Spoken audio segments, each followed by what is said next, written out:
जय हिंद दोस्तों, मैं हूँ रामकेश चौधरी। आज अपन बात करने वाले हैं राज्यपाल पर।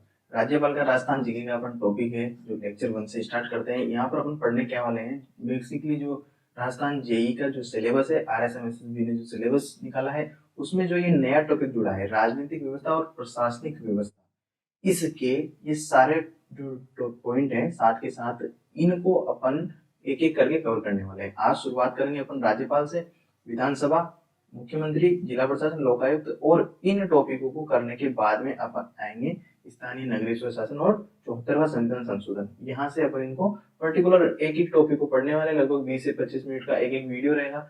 इन टॉपिक को मिनिमम और इतना क्वालिटिव अपन कंट्रोल करके इस तरीके से पढ़ने वाले हैं जिससे कि अपन को इससे आने वाला क्वेश्चन 100% सही हो, गलत होने की संभावना ना के बराबर है। तो चलिए शुरू करते हैं राज्यपाल से। तो राज्यपाल को शुरू करने से पहले ये मैंने कुछ कीवर्ड्स लिख रखे हैं। कीवर्ड से मतलब है कि राज्यपाल को समझने के लिए इन शब्दों से अपन, अगर यहाँ पर आपने थोड़ा सा ध्यान दे लिया 2-4 मिनट, तो आगे जो पढ़ेंगे वो पूरा पूरा यहीं से क्लियर हो जाएगा। चलिए शुरुआत करते हैं। सबसे पहले किसी भी राज्य में 7वां संविधान संशोधन हुआ 1956 में। उसमें ये बोला गया है कि राज्यपाल जो अपने राजस्थान में थे उनके स्थान पर अब राज्यपाल का पद सर्जित कर दिया गया। तो सबसे पहले राज्यपाल का पद सर्जित किया गया 7वें संविधान संशोधन के तहत 1956 में। अब बात करते हैं, राज्य में राज्यपाल को शक्ति देकर नियुक्त कर दो 5 वर्ष के लिए। राज्य में राज्यपाल को शक्ति देकर नियुक्त कर दो 5 वर्ष के लिए। उससे पहले उसकी पात्रता देख लेना, उसके एकेडमिक की सारी मार्कशीट वगैरह चेक कर लेना, पात्रता देख लेना। उसके बाद पात्रता देखोगे तो फिर पैसे टकों की बात करनी पड़ेगी, और पैसे टकों की जब बात होगी तो नियम और शर्तें लागू हो जाती है जब भी पैसे की बात होती है। अब देखो, राज्यपाल को शक्ति देकर नियुक्त कर दो 5 वर्ष के लिए, उसकी पात्रता देख लेना नियुक्त करने से पहले, है ना। फिर नियम और शर्तें लगा लो, पैसे टके की बात कर लो। अब जब ये इतना कुछ हो गया तो प्रतिज्ञा, कसमें वादे खिला दो उसको। क्या करना है? कसमें वादे खिला दो, प्रतिज्ञा दिला दो उसको कि जब भी राष्ट्रपति को कोई आकस्मिक कोई काम हो या कुछ भी आकस्मिकता आ जाए तो वहां पर वो उपस्थित हो जाए। अब इसके बाद में जब राष्ट्रपति का नाम आ गया तो उसको क्या क्षमा की शक्ति भी दे दो कि कोई भी दंड का, अगर कोई भी अपराधी है तो उसकी क्षमा कर सकता है, उसकी सजा को कम कर सकता है या उसकी सजा को परिवर्तित कर सकता है। इसके बाद में क्षमा भी कर दिया। अब जब राज्यपाल नियुक्त किया था तो किसके लिए किया था? राज्य के लिए। तो राज्य के विधानमंडल का शासन, विधानमंडल का शासन कौन देगा? राज्यपाल देगा। किसकी सलाह और सहायता से देखेगा? कुछ तो लगानी पड़ेगी सलाह और सहायता देने के लिए। कौन? मंत्री और मंत्रिपरिषद। सलाह और सहायता के लिए मंत्री और मंत्रिपरिषद लगा दो। देखो, राज्यपाल को शक्ति देके नियुक्त कर दो 5 वर्ष के लिए। उससे पहले उसकी पात्रता देख लेना, पैसे टकों की बात कर लेना, कितना लेगा कितना नहीं लेगा, लेन देन की बात तो होना आवश्यक है। तो शर्तें आ गई। उसके बाद में उसको प्रतिज्ञा दिला दो, प्रतिज्ञा दिला दो कि साहब कसमें वादे खा लिए हमने तो जीने मरने के, है ना। आकस्मिकताओं राष्ट्रपति साहब को कोई आवश्यकता बढ़ गई है आपातकाल में, क्योंकि राष्ट्रपति की ही पश्चात पर्यंत राज्यपाल बना देता है, तो उपस्थित रहना पड़ेगा। जब राष्ट्रपति की बात आ गई तो क्षमा की उसको शक्ति दे दी कि क्षमा कर सकते हो आप किसी को भी, उसका सजा कम कर सकते हो, लेकिन मृत्यु दंड के भागीदारी की क्षमा नहीं किया जा सकता। इसको आगे पर्टिकुलर डिस्कस करने वाले हैं तो यहाँ पर समझने के हिसाब से लिखा हुआ है। राज्य की, और इसलिए राज्यपाल को किस लिए ला रहे थे अपन? राज्य के विधानमंडल के लिए। तो विधानमंडल के लिए जब विधानमंडल का बात आ गया तो किसी की सलाह और सहायता से तो करेगा, तो सलाह और सहायता किसकी? मंत्री और मंत्रिपरिषद की। ये तो हो गई बात। अब यहाँ से बहुत ही मस्त तरीका है, गिनती लिखनी है 153, 154, 155, ये एक हटा रहा हूं मैं ना, 156, 157, 158,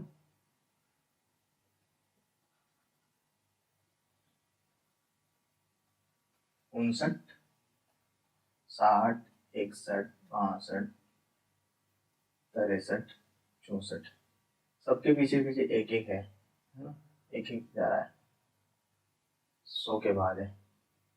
तो ये क्या है? ये जो गिनती लिखी 153, 154, 155, 156, 157, 158, 159, 60, 61, 62, 63, 64।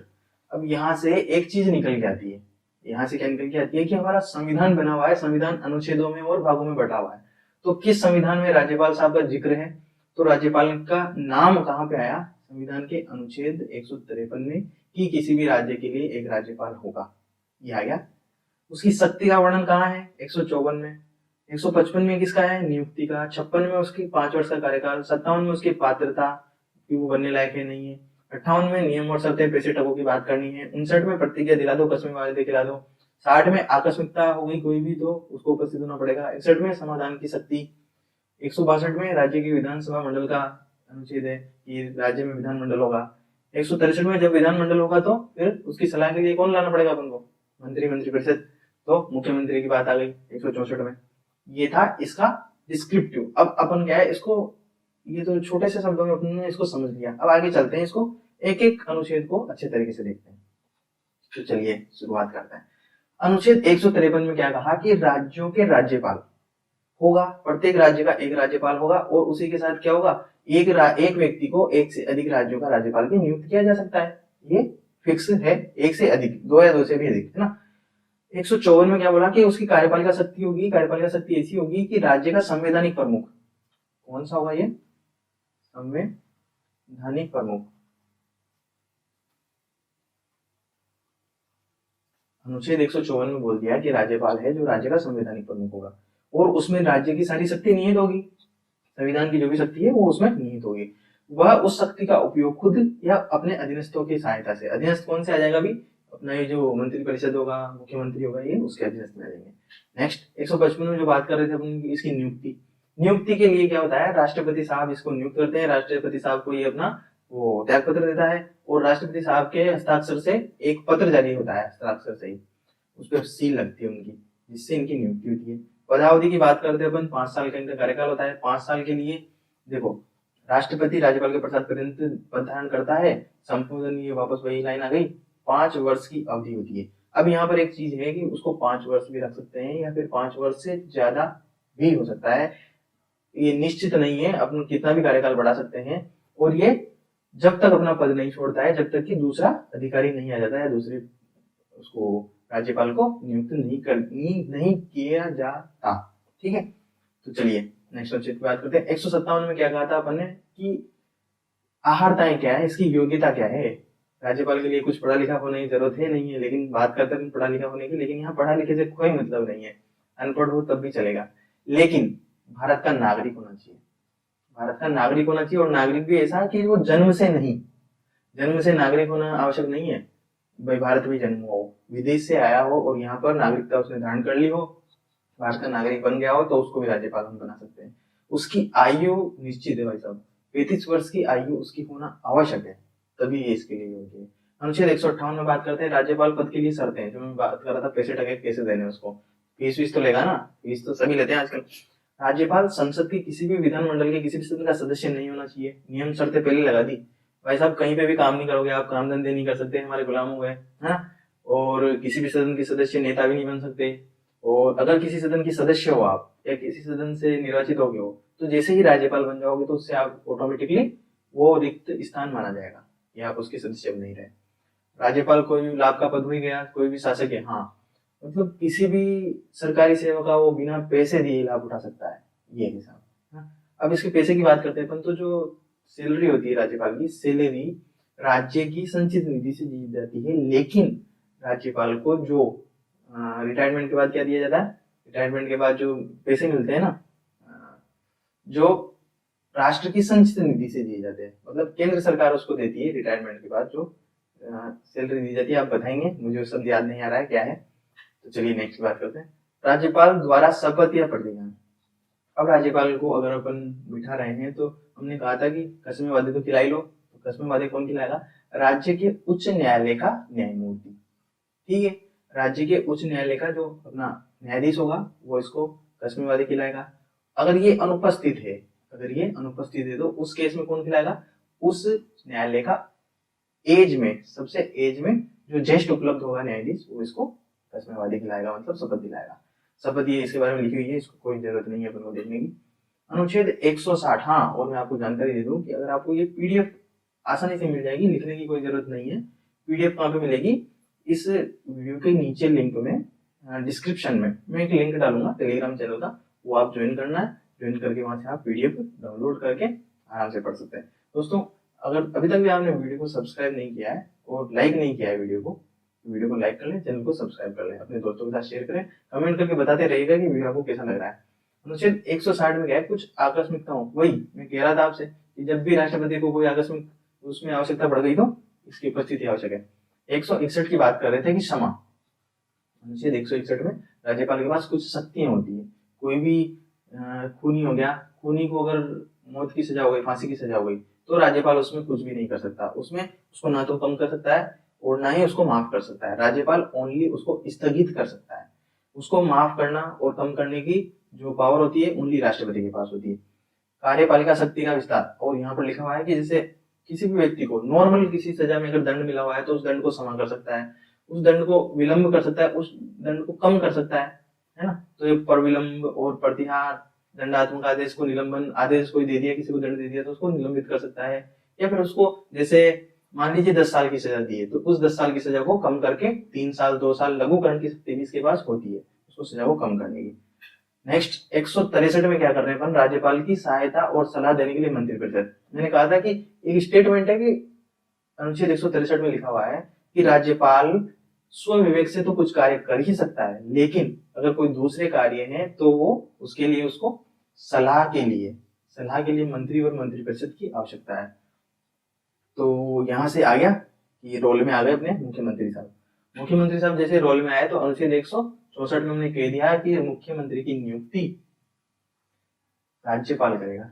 यहाँ पर नियुक्ति की जाती है राज्यपाल द्वारा मुख्यमंत्री की, और वो किस दल से होता है, जो कि बहुमत प्राप्त दल का नेता होता है। बहुमत प्राप्त दल का नेता, ये हमारा बहुमत हो गया साबित, और ये हमारा नेता है हमारे दल का, तो इसको राज्यपाल द्वारा मुख्यमंत्री नियुक्त कर दिया जाता है।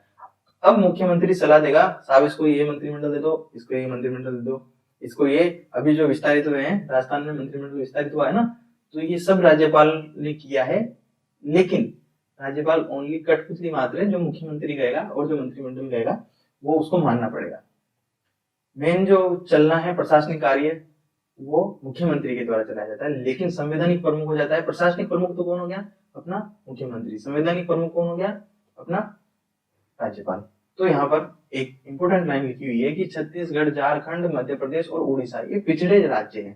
तो इन पिछड़े राज्यों में क्या है कि जन कल्याण के लिए इसको एक मंत्री गठित करना होगा। राज्यपाल को शक्ति दी जाती है कि आप इन पिछड़े राज्यों के विकास के लिए और इन जनजातियों के विकास के लिए एक मंत्री स्थापित करो जो कि इनका विकास करे। कौन से 4 जिलों के, छत्तीसगढ़, झारखंड, मध्य प्रदेश, छत्तीसगढ़, झारखंड, मध्य प्रदेश और उड़ीसा। छत्तीसगढ़, झारखंड, मध्य प्रदेश और उड़ीसा। ये फिर इसकी उत्तरदायी की सूची, ये सब इंपोर्टेंट फैक्टर हैं, आप पढ़ लीजिएगा आराम से। अनुच्छेद 165, अनुच्छेद 165 के तहत क्या करता है राज्यपाल की, राज्य का एक महाधिवक्ता उसको नियुक्त करता है। राज्यपाल महाधिवक्ता को नियुक्त करता है क्योंकि उच्चतम न्यायालय का वरिष्ठतम न्यायाधीश हो सकता है जिसको महाधिवक्ता बनाया जाता है। और इसी के साथ ये महाधिवक्ता का काम क्या है, महाधिवक्ता सलाह देता है राज्यपाल को और मंत्रिमंडल को, सलाह देता है कि आप ये काम इस तरीके से कर सकते हैं, और कुछ काम नहीं रहता इसका, ना ही ये बाध्य है इसकी सलाह मानने के लिए, कोई भी बाध्य नहीं है। 166 में ये सारे संविधान के अनुच्छेद अपन इस वजह से देख रहे हैं कि कोई इनको लिंक वाइज पढ़ेंगे, एक के बाद एक चलते रहेंगे तो पूरा हो जाएगा, वरना इंपोर्टेंट था जो अपना आगे निकल चुका है। सरकार का कार्य संचालन, राज्य की सरकार का कार्य संचालन मतलब समस्त कार्यवाही राज्यपाल के नाम पे होती है। राज्य में कोई भी काम हो वो राज्यपाल के नाम पे होता है, संवैधानिक प्रमुख होता है, लेकिन वो काम करता है कौन है, मुख्यमंत्री करता है। तो ये हो गया अनुच्छेद 166 में। 167 में क्या हो गया कि राज्यपाल जो है मुख्यमंत्री से किसी भी प्रकार की जानकारी मांग सकता है और वह जानकारी मुख्यमंत्री को राज्यपाल को देनी पड़ेगी, ये लिखा हुआ है अनुच्छेद में, लिखा हुआ है तो ये बाध्य है इसके लिए। लेकिन एक लूप होल हो जाता है इसमें कि मुख्यमंत्री गोपनीयता की शपथ खाते हैं, ऐसे ही प्रधानमंत्री भी गोपनीयता की शपथ खाते हैं। उसके बिहाफ पे अगर ये कोई जानकारी नहीं देना चाहते ये बोल के कि ये गोपनीय जानकारी है तो उसके लिए बाध्य नहीं है, मुख्यमंत्री बाध्य नहीं है और प्रधानमंत्री बाध्य नहीं है। नेक्स्ट 168, राज्यों के विधानमंडलों का गठन। प्रत्येक राज्य के लिए एक विधानमंडल होगा, वही जो विधानसभा है, विधानसभा में विधानसभा और विधान परिषद, विधानमंडल में 2 पार्ट हो जाते हैं, विधानमंडल में 2 पार्ट हो जाते हैं। कौन कौन से, विधानसभा और विधान परिषद।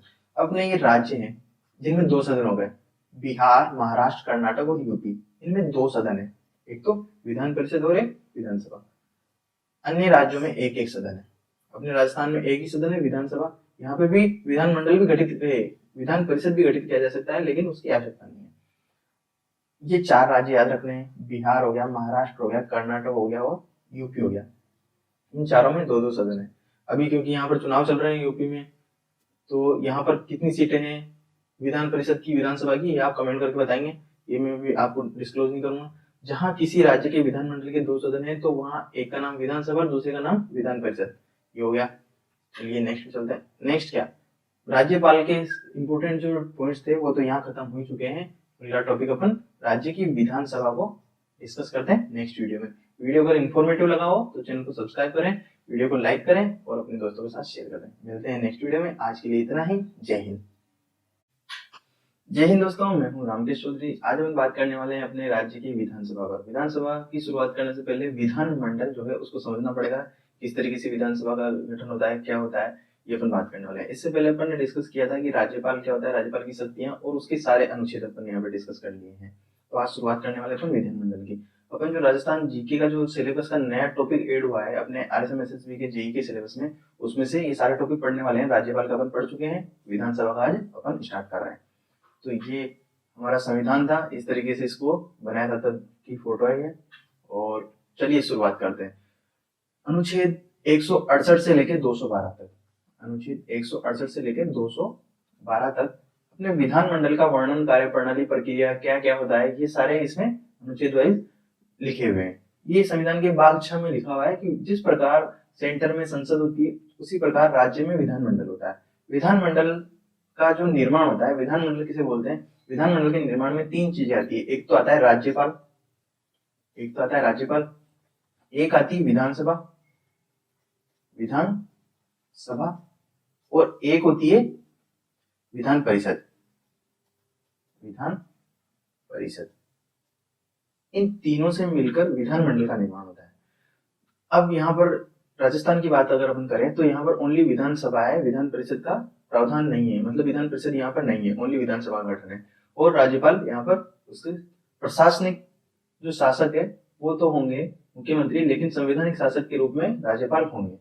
अब यहाँ पर बात कर लेते हैं कि किस किस राज्य में दो ये विधानसभा और विधान परिषद दोनों है। तो यहाँ पर आपको दिख रहा होगा कि बिहार हो गया, महाराष्ट्र हो गया, कर्नाटक हो गया, यूपी हो गया, इनमें सब में क्या है, 2-2 सदन है। 2-2 सदन से मतलब है कि विधानसभा और विधान परिषद दोनों है। इसी के साथ 2 राज्य और है, कौन कौन सा, एक तो हो गया तेलंगाना और एक हो गया आंध्र प्रदेश।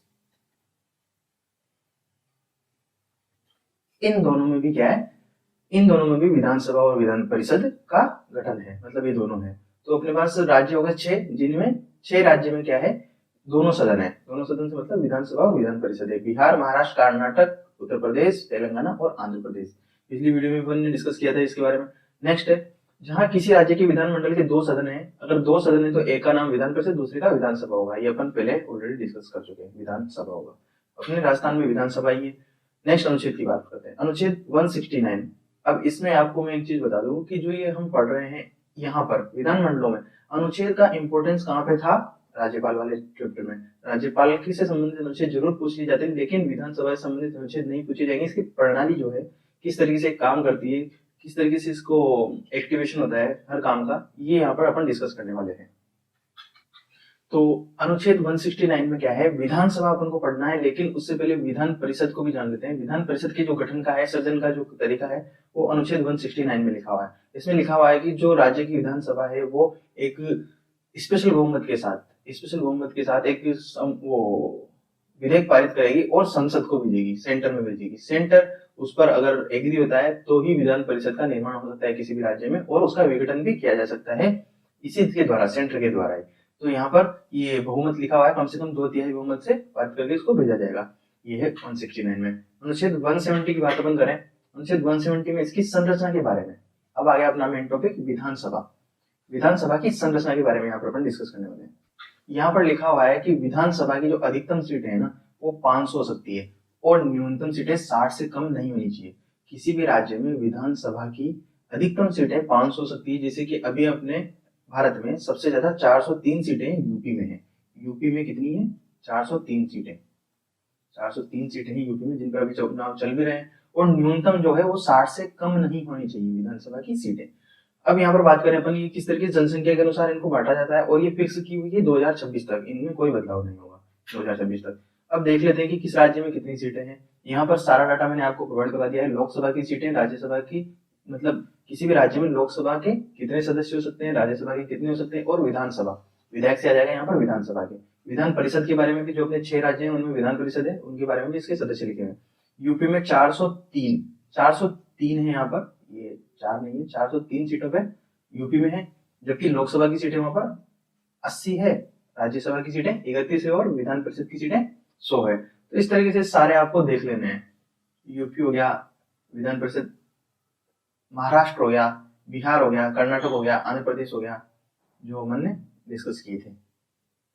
इस टेबल से आपको जान लेना है एक बार ये सारे स्टेट हैं और उनकी सीटें एक बार माइंड में होनी चाहिए। इसमें कुछ मतलब अपने न्यूनतम 60 सीटें होनी चाहिए, लेकिन कुछ राज्य ऐसे हैं जिनमें 60 से भी कम है। वो कौन कौन से हैं उनको अपन नोटिफाई कर लेते हैं। जैसे गोवा में 40 सीटें हैं किसकी, विधानसभा की। ऐसे ही मिजोरम हुआ, मिजोरम में भी 40 सीटें हैं। और पुदुचेरी केंद्र शासित प्रदेश है, इसमें 30 सीटें हैं। सिक्किम की बात करें तो सिक्किम में ओनली 32 सीटें हैं। तो ये कुछ राज्य हैं जिनमें सीटें कम है। और अभी पंजाब में भी चुनाव है, तो पंजाब में कितनी सीटों पर चुनाव है, 117 सीटों पर चुनाव है। ये क्या पूछ लेता है इस डाटा को एग्जाम में। यहाँ पर एक है ये जो कहाँ गया ये जम्मू कश्मीर वाला, ये 31 अक्टूबर 2019 को इसको क्या है आजाद कर दिया गया। आजाद कर दिया गया इसका मतलब क्या है कि वहां पर जो स्पेशल राज्य का दर्जा था वो हटा दिया गया है, तो ये भी केंद्र शासित प्रदेश बन गया है। तो यहाँ पर ये सीटें नहीं है अभी, अलग तरीके से इनमें चुनाव का अभी चल रहा है प्रोसेस। चलिए अनुच्छेद 171 की बात करते हैं। विधान परिषदों की संरचना अपन ने देख ली कि विधानसभा की संरचना किस तरीके से, विधान परिषद की संरचना भी देख लेते हैं। यहाँ पर मैं आपको बता दूं कि इसका कार्यकाल 6 वर्ष का होता है। विधान परिषद का 6 वर्ष का कार्यकाल किस तरीके से होता है, इसके 1/3 सदस्यों की जो चुनाव होते हैं वो हर 2 साल में होते हैं। मतलब पूरे कुल टोटल सदस्यों में से 1/3 सदस्यों के चुनाव हर 2 साल में होते हैं। इस तरीके से 1/3 का कार्यकाल है जो पूरे 6 साल तक चलता है। यहाँ पर इनकी संख्या 40 से कम नहीं होनी चाहिए, वही जो इसमें सारा सब कुछ लिखा हुआ है। ये यहाँ पर इसकी शक्तियों का वर्णन है किस तरीके से इसको, हाँ इसमें जो निर्वाचन करना है अपन को वो कौन होने चाहिए। निर्वाचन के लिए क्या है, कम से कम स्नातक, इसके जो सदस्य होते हैं उसके बारे में यहाँ पर पूरा ढंग से लिखा हुआ है कि किस क्षेत्र से को कितने सदस्य आने चाहिए, किस क्षेत्र से कितने सदस्य नहीं आने चाहिए, ये सारा यहाँ पर लिखा हुआ है। इसके बारे में अपन डिस्कस नहीं करेंगे क्योंकि आप इसको पढ़ लीजिएगा एक बार। यहाँ पर चलिए मैं आपको डिफाइन कर ही देता हूँ इसी के साथ साथ। चलिए एक बार यहाँ पर लिखा हुआ है कि जो विधान परिषद है उसके सदस्यों की संख्या न्यूनतम 40 से तो कम होगी नहीं, जबकि 1/3 अपने जो विधानसभा के सदस्य हैं उनकी 1/3 होगी। विधानसभा के सदस्य अगर किसी राज्य में विधानसभा के सदस्य 100 है तो उसकी 1/3 मतलब 33 ना होके न्यूनतम 40 रहेगी। अगर अपने राजस्थान में बात करेंगे तो इसकी 66 के आसपास इसकी संख्या होगी। और यहाँ पर बंद लिखा हुआ है कि जो 1/3 सदस्य होंगे विधान परिषद के 1/3 सदस्य उस राज्य के नगरपालिका क्षेत्रों, जिला क्षेत्रों, इनके संसद विधि के निर्देश जो निर्वाचक मंडल हैं इनसे निर्वाचित होकर आएंगे। 1/3 सदस्य तो नगर पालिकाओं, जिला, इनसे निर्वाचित होके आएंगे। 1/12 भाग जो आने वाले सदस्य हैं उसका 1/12 भाग है वो आने वाला है ऐसे व्यक्ति जो कि किसी विश्वविद्यालय से कम 3 वर्ष का स्नातक उन्होंने किया हुआ है और उनके पास योग्यता है, तो वो इसमें चुने जाएंगे। यथाशक्ति 1/12 भाग वे व्यक्ति मिलकर आएंगे जो कि किसी भी पाठशाला में, माध्यमिक पाठशाला के अंतिम स्तर की ऐसी शिक्षण संस्थाओं में संसद द्वारा बनाए गए किसी विधि द्वारा उसकी अधीन विहित की जाए, पढ़ाने के काम में कम से कम 3 वर्ष लगे हो। मतलब किसी भी जो टीचर हो गए जो 3 वर्ष से पढ़ा रहे हैं किसी भी विश्वविद्यालय या किसी भी पाठशाला में, तो उनको यहाँ पर 1/12 भाग ही हो जाएगा। जबकि 1/3 जो सदस्य रहेंगे, 1/3 भाग जो सदस्यों का रहेगा वो विधानसभाओं के सदस्यों के ऐसे व्यक्तियों द्वारा होगा जो कि विधानसभा के सदस्य नहीं रहे, कभी भी विधानसभा के सदस्य नहीं रहे। यथाशक्ति निकटतम 1/3 भाग राज्य की विधानसभा के सदस्यों द्वारा ऐसे व्यक्तियों से निर्वाचित होगा जो विधानसभा के सदस्य नहीं है। मतलब विधानसभा में उन्होंने पार्टिसिपेट नहीं किया है। यहाँ पर इसका जो पार्ट है, मतलब विधान परिषद क्या है, टुकड़ों टुकड़ों में बनाई जाती है। टुकड़ों टुकड़ों से मतलब है कि 1/3 भाग तो नगर पालिका, जिला, इनसे ले लिया। इसका 1/12 भाग ले लिया जो विश्वविद्यालय में पढ़े हुए हैं, जिनके पास डिग्री है, जो सामाजिक क्षेत्र में काम कर रहे हैं। 1/12 भाग ले लिया अपन ने जो टीचर हैं, जो 3 साल का उनको अनुभव है, जिन्होंने शिक्षा में योगदान दिया है। इसका 1/3 भाग अपन ने ले लिया जो विधानसभा क्षेत्र में जिन्होंने निर्वाचन में भाग नहीं लिया है। शेष जो है, इसका शेष पार्ट जो है वो राज्यपाल द्वारा मनोनीत किया जाता है। शेष पार्ट किसके द्वारा? राज्यपाल द्वारा मनोनीत किया जाता है। इनका जो चुनाव है वो एकल संक्रमणीय मत पद्धति द्वारा किया जाता है। इनका चुनाव जो है हर 2 साल में 1/3 सदस्यों का चुनाव होता है और ये एकल संक्रमणीय मत पद्धति द्वारा किया जाता है। राज्यपाल द्वारा उपखंड के अधीन नाम निर्देशित किए जाने वाले सदस्य, अब वो राज्यपाल मनोनीत करेगा, कैसे व्यक्ति को मनोनीत करेगा उसके बारे में यहाँ लिखा हुआ है। कोई साहित्य से हो, विज्ञान से हो, कला से हो, किसी ने सामाजिक आंदोलन में भाग लिया हो, समाज सेवा की हो, तो ऐसे व्यक्ति का नाम राज्यपाल मनोनीत करेगा और उनको इसमें सदस्य बनाया जाएगा। अनुच्छेद 172 की बात कर लेते हैं। इसमें कार्यकाल दिया हुआ है। कार्यकाल से मतलब है कि जो 5 वर्ष का कार्यकाल है, अपनी विधानसभा कार्यकाल कितना होगा? विधानसभा कार्यकाल होगा 5 वर्ष का। लेकिन इसको इससे पहले भी भंग किया जा सकता है। अगर ये संविधान के अनुसार काम नहीं करे तो राज्यपाल इसको इससे पहले भी भंग कर सकता है। इसकी कार्यकाल हो गया 5 वर्ष का। विधान परिषद का कार्यकाल है, विधान परिषद है, इसको विघटित नहीं होगा, ये इसको समाप्त किया जा सकता है। यहाँ पर तो क्या है, इसका विघटन हो जाता है। 5 वर्ष से पूर्व भी विधानसभा का तो विघटन किया जा सकता है, जबकि विधान परिषद का विघटन नहीं होता, इसको समाप्त किया जा सकता है। और इसका कार्यकाल जो है ये 6 वर्ष का होता है। 2 वर्ष की समाप्ति पर 1/3 सदस्यों को पुनः निर्वाचित करके लाया जाता है। नेक्स्ट बात करते हैं विधानमंडल के सदस्यों के लिए अहर्ता। अब योग्यता तो नहीं चाहिए विधानमंडल का, तो योग्यता क्या है? भारत का नागरिक हो, भारत का नागरिक हो। नागरिक से मतलब जन्म से हो या फिर उसने नागरिकता ग्रहण कर ली हो, कुछ भी अलाउ है यहाँ पर। कम से कम 25 वर्ष की आयु होगी तो वो विधायक बन जाएगा। कम से कम 25 वर्ष की आयु होगी तो विधानसभा में विधायक बन जाएगा। जबकि विधान परिषद की अपन बात करें तो यहाँ पर 30 वर्ष की आयु होना अनिवार्य है। ये हो गया। और उसके पास जो संसद द्वारा जो नियम बनाए गए हैं भाई, ये योग्यता होनी चाहिए जो जिस तरीके से कि वो दिवालिया घोषित नहीं होना चाहिए, पागल नहीं होना चाहिए, इस तरीके से ये योग्यता होती है, तो ये फुलफिल करना चाहिए उस व्यक्ति को। नेक्स्ट है 174 में लिखा हुआ है कि विधानमंडल का जो सत्र है और सत्रावसान है, इसका विघटन है। ये किस तरीके से होता है? तो राज्यपाल क्या है, किसी भी विधानसभा के हर वर्ष का पहला सत्र और अंतिम सत्र को संबोधित करेगा। साथ ही सत्रावसान करने की उसके पास पावर होती है, उसको विघटन करने की पावर होती है। तो यहाँ पर लिखा हुआ है राज्यपाल समय समय पर राज्य के विधानमंडलों के सदन या प्रत्येक सदन के ऐसे समय व स्थान पर जिसे ठीक समझे अधिवेशन के लिए आहूत कर सकता है। मतलब कहीं पर भी ये इसका सदन बुला सकता है, राज्यपाल के पास ये पावर होती है। सत्र की प्रथम बैठक व अंतिम बैठक, आगामी सत्र की प्रथम बैठक और कार्यरत सत्र की अंतिम बैठक और आगामी सत्र की प्रथम बैठक, इसके बीच में 6 मास से अधिक का अंतर नहीं होना चाहिए। मतलब सत्र हर 6 मास में एक बार सत्र हो जाना चाहिए। और इनका संबोधन कौन करेगा? अपने राज्यपाल करेगा। विधानसभा के सत्रों की बात करने पर राज्यपाल समय समय पर सदन का, किसी भी सदन का सत्रावसान कर सकेगा। सत्रावसान का मतलब है कि सत्र को विघटित करना, समाप्त करना। विधानसभा का विघटन कर सकेगा। विघटन से मतलब है विधानसभा को भंग कर सकेगा। नेक्स्ट है अनुच्छेद 175। अनुच्छेद 175 में लिखा हुआ है सदन या सदन में अभिभाषण और उनके संदेश भेजने का राज्यपाल को अधिकार। कोई भी सत्र चल रहा है तो उसमें उसको अभिभाषण करने का अधिकार होता है राज्यपाल के पास। और साथ ही कोई भी अगर कानून बनाया जा रहा है तो कोई भी कानून पर उसके मत और उसका जो वो है सेल्फ, जिस तरीके से उसको वो बनाना है, तो वो उसके लिए संदेश भेज सकता है विधानसभा में, और वह विधानसभा में बकायदा उसको डिस्कस किया जाएगा। तो ये इसमें डिफाइन किया गया है।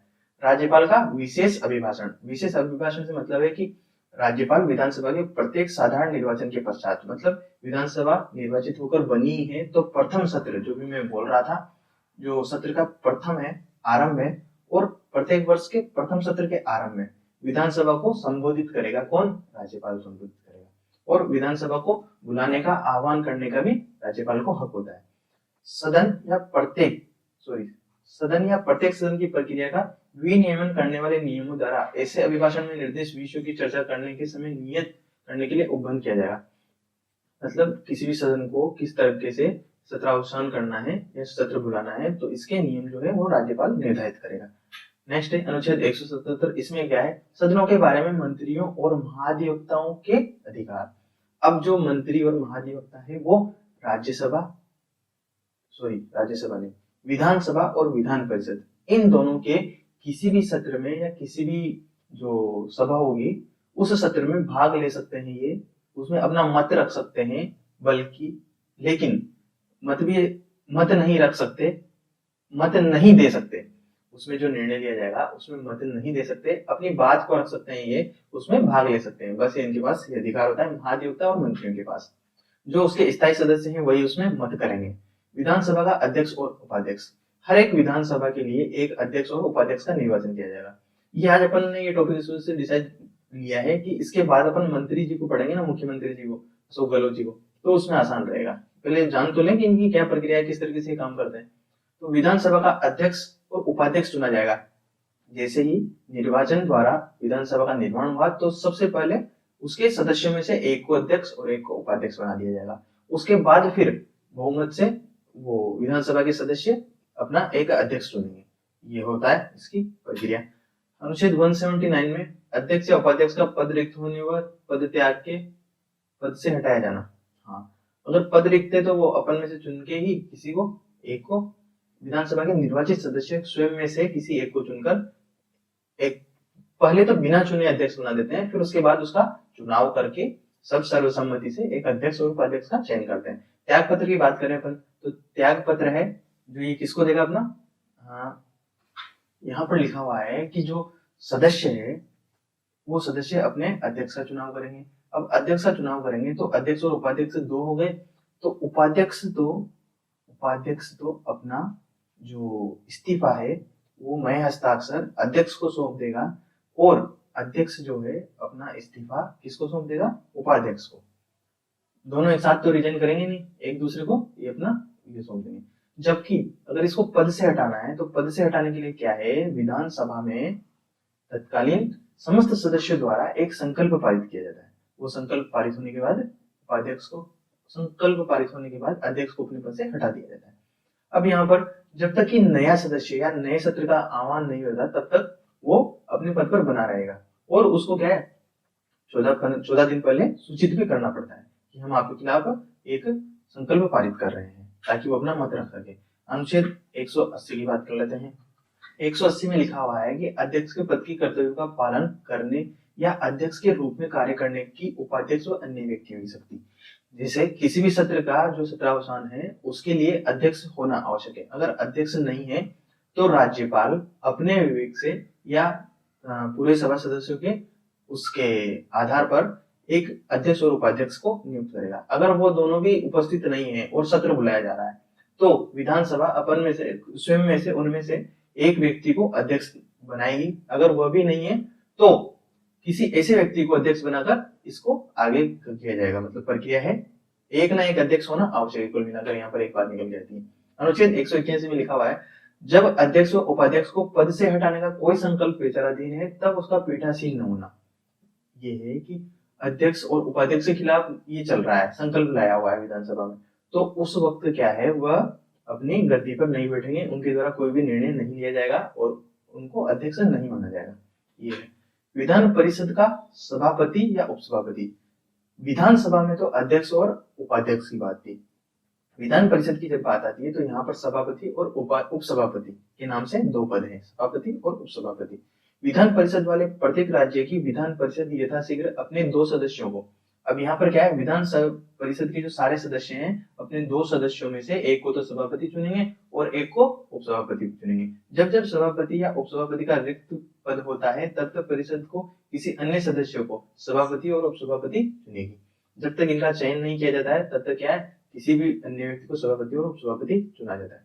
यहाँ पर एक बात और है कि जैसे ही विधानसभा का अध्यक्ष बनता है तो वह विधायक नहीं रहता है, वो किसी भी पद पर आसित नहीं रहता है, अब स्वतः उसका पद समाप्त हो जाता है। अनुच्छेद 183 की बात कर लेते हैं। सभापति और उपसभापति का पद रिक्त होना, त्याग पत्र और पद से हटाया जाना। जैसा आपने डिस्कस किया कि किस तरीके से विधानसभा के अध्यक्ष और उपाध्यक्ष के बारे में बात की थी, सेम वैसा ही विधान परिषद के बारे में लिखा हुआ है कि अपना इस्तीफा जो है सभापति उपसभापति को दे देगा, उपसभापति सभापति को दे देगा, और इसको हटाने के लिए क्या है, वही 14 दिन के लिए उसको सूचित करना है और एक संकल्प पारित करना है। ये सेम वही है। और जो मैंने बताया है कि जैसे ये सभापति और उपसभापति, अध्यक्ष और उपाध्यक्ष के पद पर आसीन होते हैं, तो इनका जो है वो विधायक वाला पद स्वतः समाप्त हो जाता है। ये विधायक नहीं रहते हैं किसी भी उसके सदन के। सभापति के पद के कर्तव्यों का पालन करने या सभापति के रूप में कार्य करने की उपसभापति व इनकी शक्तियों के बारे में। अब शक्तियां क्या है, जब सभापति का पद रिक्त होता है तब उपसभापति सभापति के पद पर बैठेगा और राज्यपाल के प्रयोजन के अनुसार अपने कर्तव्यों का पालन करेगा। तो राज्यपाल का इनको डायरेक्ट इनडायरेक्ट गवर्न होता है, कंट्रोल होता है, ये अपन बोल सकते हैं। विधान परिषद की किसी बैठक की सभापति की अनुपस्थिति में उपसभापति, और यहाँ वह अनुपस्थित है तो ऐसे व्यक्ति को, वही जो सेम उसमें अपन ने अध्यक्ष के लिए और उपाध्यक्ष के लिए बात करी थी, वही यहाँ पर वर्णन है। अनुच्छेद 185 की बात करते हैं, जब सभापति और उपसभापति के पद को हटाए जाने की संकल्प दिया तो पीठासीन नहीं होगा, वही सेम है, डिक्टो है उसके लिए। और विधानसभा और विधान परिषद के अध्यक्ष उपाध्यक्ष के लिए सेम संरचना है। अध्यक्ष व उपाध्यक्ष तथा सभापति और उपसभापति के वेतन भत्तों की बात कर लेते हैं। यहाँ पर चारों ही आ गए। विधानसभा में तो अध्यक्ष होता है, विधान परिषद में सभापति होता है, उपाध्यक्ष उपसभापति। वेतन भत्तों की बात करें तो विधानसभा के अध्यक्ष व उपाध्यक्ष तथा विधान परिषद के सभापति उपसभापति के वेतन भत्तों का राज्य के विधानमंडल विधि द्वारा नियत करके नियमित उपवन प्रक्रम नहीं किया जाता, जब तक कि ऐसे वेतन भत्तों को दूसरे अनुसूची से संदाय हुआ। कुल मिला के क्या है कि राज्य की जो संचित निधि है इससे इनको वेतन और भत्ते दिए जाते हैं। नेक्स्ट, अनुच्छेद 187, राज्य के विधानमंडल का सचिवालय। एक सचिवालय का गठन किया जाएगा। सचिवालय से मतलब कि जो कार्यकारी बॉडी होगी, कार्यकारी बॉडी बनाई जाएगी जो कि विधानसभा के सारे कार्यों को गवर्न करेगी, जो कि मंत्री परिषद अपना मंत्रिमंडल है उसकी सहायता करेगी। नियुक्ति के बारे में बात करें तो नियुक्ति के बारे में अपन पहले भी राज्यपाल वाले लेक्चर में डिस्कस कर चुके हैं कि अनुच्छेद 164 जो है, अनुच्छेद 164 जो है उसमें साफ साफ लिखा हुआ है कि राज्यपाल की सहायता के लिए, एक तो सलाह और सहायता के लिए मंत्री परिषद और मुख्यमंत्री उनका अध्यक्ष ये उसको सहायता और सलाह दे सकते हैं। तो 164 में लिखा हुआ है कि मुख्यमंत्री होगा। अब जब मुख्यमंत्री आ ही गया है तो अगले चैप्टर में अपन मुख्यमंत्री पढ़ने वाले हैं। दोस्तों वीडियो अगर आपको अच्छा लगा हो तो लाइक करें, दोस्तों के साथ शेयर करें, कमेंट करके बताते रहे कि कहाँ पर कुछ छूट रहा है, तो वो भी अपन नेक्स्ट वीडियो में कवर करते रहेंगे, इसमें कोई वो नहीं है। आगे चलते हैं। विधानसभा चुनाव में पार्टी के एक बहुमत प्राप्त नेता, ये मुख्यमंत्री जी को यहीं पर डिस्कस करने लग गया है। एक मिनट इसको चेक कर लेते हैं। नहीं, इसको यहाँ पर नहीं, इसको अपन अगले लेक्चर में लेंगे। तो दोस्तों ये था आज के लिए इतना ही, मिलते हैं जल्दी नेक्स्ट वीडियो में। यहाँ पर क्या करना है अपन को, यहाँ पर ये सारे टॉपिक हैं जो ज्यादा टाइम के नहीं है, बस समझने हैं थोड़ा थोड़ा, इनमें से क्वेश्चन जरूर आने वाला है, इस बात को आप ध्यान मान लें। तो दोस्तों वीडियो अगर आपको वाकई में अच्छा लगा हो, इन्फॉर्मेटिव लगा हो, तो वीडियो को लाइक करें, अपने दोस्तों के साथ शेयर करें। मिलते हैं नेक्स्ट वीडियो में, आज के लिए इतना ही। जय हिंद। जय हिंद दोस्तों, मैं हूँ रामकेश चौधरी। आज अपन बात करने वाले हैं मुख्यमंत्री जी पे। मुख्यमंत्री जी की बात करने वाले हैं। इससे पहले अपन 2 लेक्चर ऑलरेडी पढ़ चुके हैं, राज्यपाल अपन ने पढ़ लिया और विधानसभा का स्ट्रक्चर अपन देख चुके हैं। तो दोस्तों जो इम्पोर्टेंट संविधान के अनुच्छेद हैं वो सारे अपन डिस्कस करते हुए चल रहे हैं। इनका स्टैटिक डाटा है कि पहला कौन आखिरी कौन, वो अपन यहाँ पर डिस्कस नहीं कर रहे हैं। उसका रीजन क्या है कि वो तो आपको अगर 20 रुपए की क्रोनोलॉजी खरीद के लाओगे तो उसमें भी वो मिल जाएगा कि पहला कौन था आखिरी कौन था। वो इम्पोर्टेंट नहीं होता है। इम्पोर्टेंट वो होता है कि जब क्वेश्चन की लैंग्वेज घुमा दी जाती है, जब अनुच्छेद पूछ लिए जाते हैं और उनके अंदर से ऑप्शन पूछ लिए जाते हैं कि ये इसमें होगा या नहीं होगा, तब वहां पर अपना यही ज्ञान काम आने वाला है, जो कि अभी क्वेश्चन का ट्रेंड चल रहा है। डायरेक्ट क्वेश्चन नहीं पूछा जाता, अनुच्छेद से या उसकी कार्यप्रणाली से संबंधित क्वेश्चन पूछा जाता है। तो चलिए शुरुआत करते हैं मुख्यमंत्री जी की। मुख्यमंत्री जी की शुरुआत करने से पहले बात कर लेते हैं कि मुख्यमंत्री जो बहुमत प्राप्त दल का नेता होता है, विधानसभा में जितनी सीटें हैं उन पर चुनाव है, 50% से ज्यादा सीटें होनी चाहिए, तब तो क्या है एक ही गठबंधन की सरकार नहीं बनानी पड़ेगी, और अगर उसके पास 50% से कम सीटें हैं तो 2 या 2 से अधिक दल गठबंधन करके सरकार बना दे। नियुक्ति संबंधी जानकारी, नियुक्ति संबंधी जानकारी में आपको पता है कि संविधान के अनुच्छेद 164 में लिखा हुआ है कि मुख्यमंत्री और मंत्रिमंडल जो है राज्यपाल की सलाह के लिए नियुक्त किए जाते हैं। क्या है, राज्यपाल की सलाह के लिए नियुक्त किए जाते हैं। अब यहाँ पर लिखा हुआ है कि संविधान के अनुच्छेद 164 में प्रावधान है कि मुख्यमंत्री की नियुक्ति कौन करेगा, राज्यपाल करेगा, और ये अपना त्याग पत्र किसको देगा, राज्यपाल को ही अपना त्याग पत्र देगा। विधानसभा चुनाव में पार्टी का एक बहुमत प्राप्त दल का नेता, वही जो मैं अभी आपसे बोल रहा था कि जिस पार्टी ने बहुमत प्राप्त कर लिया है उन बहुमत प्राप्त सदस्यों में से उनका नेता वो खुद चुनते हैं और उसके बाद उसको आगे भेजते हैं राज्यपाल के पास और राज्यपाल उसको नियुक्त कर लेता है। यह नाम मात्र का कार्यकारी अधिकारी होता है। कौन, राज्यपाल जो है किसी भी राज्य का नाम मात्र का कार्यकारी अधिकारी होता है। मुख्य प्रकार ये वास्तविक रूप में अधिकारी कौन होता है? मुख्यमंत्री। जैसे प्रधानमंत्री मुख्य रूप से होता है और राज्यपाल को बराबर लेके चलते हैं अपने राष्ट्रपति के। जैसे राष्ट्रपति देश के लिए है, राज्यपाल किसी राज्य के लिए, मुख्यमंत्री किसी राज्य के लिए है और राज्यपाल जो है अपने प्रधानमंत्री जो है वो देश के लिए है। यहाँ पर एक चीज इंपॉर्टेंट है ये कि जो यूनियन टेरिटरी है, संघ शासित क्षेत्र है, उनमें मुख्यमंत्री की नियुक्ति कौन करता है? राष्ट्रपति। राष्ट्रपति राष्ट्रपति साहब जो है प्रति उत्तर, ये इस पे मत जाना आप किस तरीके से लिख रहा हूं मैं, लेकिन आपको जो लाइन में बोल रहा हूं उसको इंपॉर्टेंट नोट कर लीजिएगा कि मुख्यमंत्री यूनियन टेरिटरी में मुख्यमंत्री की नियुक्ति राष्ट्रपति द्वारा की जाती है। वहां पर राज्यपाल नियुक्ति नहीं करता है। चलिए आगे बात करते हैं। राज्यपाल के अधीनस्थ अधिकारियों के बीच में अब जो है ये एक मुखिया के रूप में काम करता है। राज्यपाल ही मेन जो है, कोई भी अगर संशोधन करना है संविधान में या कोई विधेयक लाना है तो राज्यपाल के हस्ताक्षर के बिना वो आगे नहीं बढ़ेगा या राज्यपाल की अनुमति के बिना आगे नहीं बढ़ेगा। अब इसको रिप्रेजेंट कौन करेगा राज्यपाल के सामने? तो ये मुख्यमंत्री होता है, एक मुखिया होता है अपने दल का। तो ये राज्यपाल और उनके बीच में, अपने दल के और राज्यपाल के बीच में कड़ी के रूप में काम करता है। ये वही आ गई इसमें जैसे प्रधानमंत्री की स्थिति होती है वैसे अपने मुख्यमंत्री की होती है। अनुच्छेद 167 यहाँ से ये इंपॉर्टेंट है, जो मैंने भी बोला कि ये कड़ी के रूप में होता है। तो ये कहाँ लिखा हुआ है? अनुच्छेद 167 में लिखा हुआ है कि ये मुख्यमंत्री जो है अपने मंत्रियों और राज्यपाल के बीच में कड़ी के रूप में काम करता है। एक व्यक्ति जो राज्य की विधानसभा सदस्य नहीं है, मान लीजिए कोई ऐसा व्यक्ति है जो विधानसभा का सदस्य नहीं है और उसे क्या है, उसे मुख्यमंत्री नियुक्त कर दिया गया है, तो उसे 6 महीने के भीतर विधानसभा का सदस्यता ग्रहण करनी पड़ेगी, मतलब उसको चुनाव जीत के आना पड़ेगा। ये जरूरी नहीं है।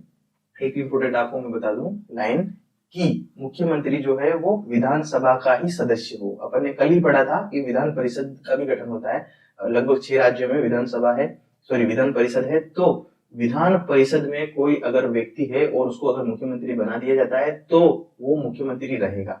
ये जरूरी नहीं है कि विधानसभा का ही सदस्य हो, ये प्रावधान नहीं है। विधान परिषद का सदस्य भी मुख्यमंत्री बन सकता है। इंपॉर्टेंट लाइन है।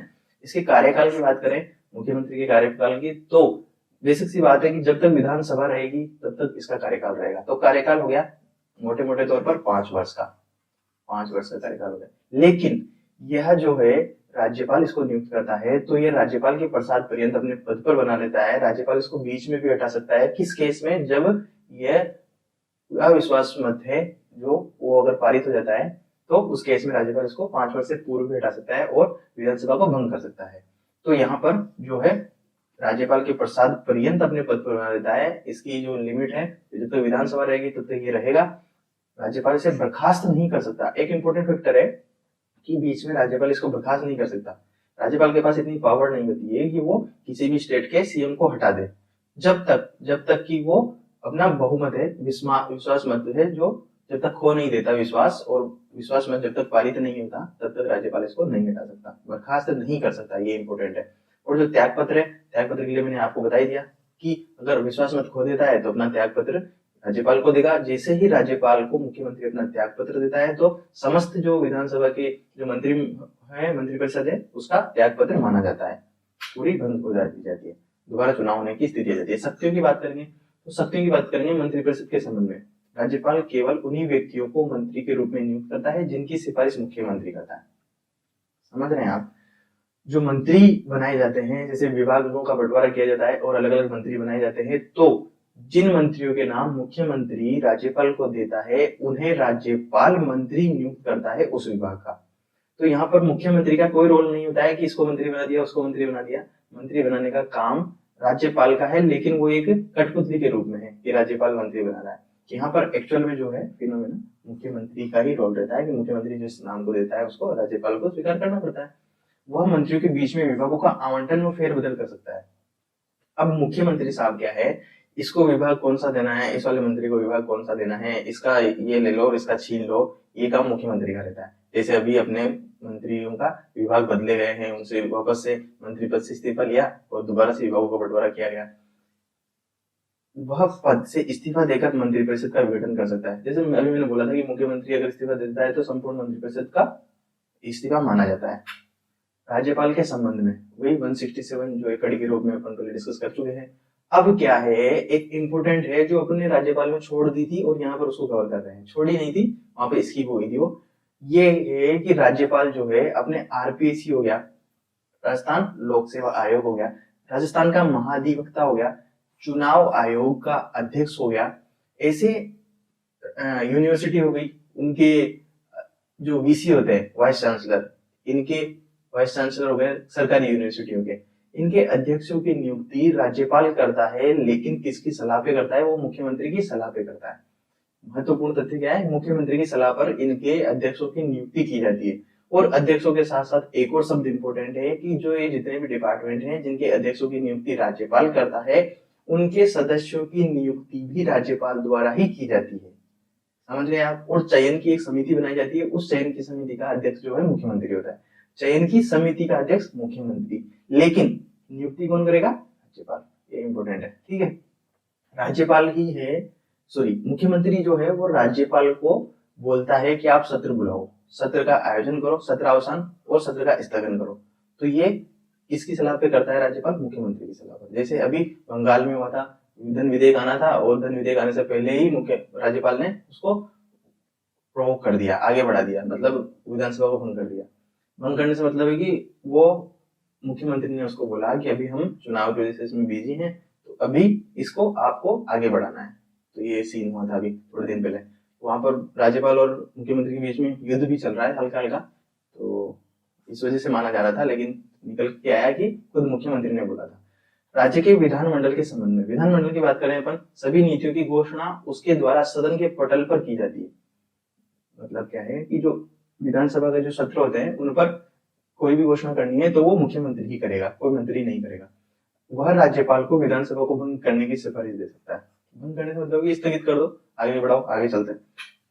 अन्य कार्य, मुख्यमंत्री के कुछ इंपोर्टेंट और भी काम होते हैं। कौन कौन से?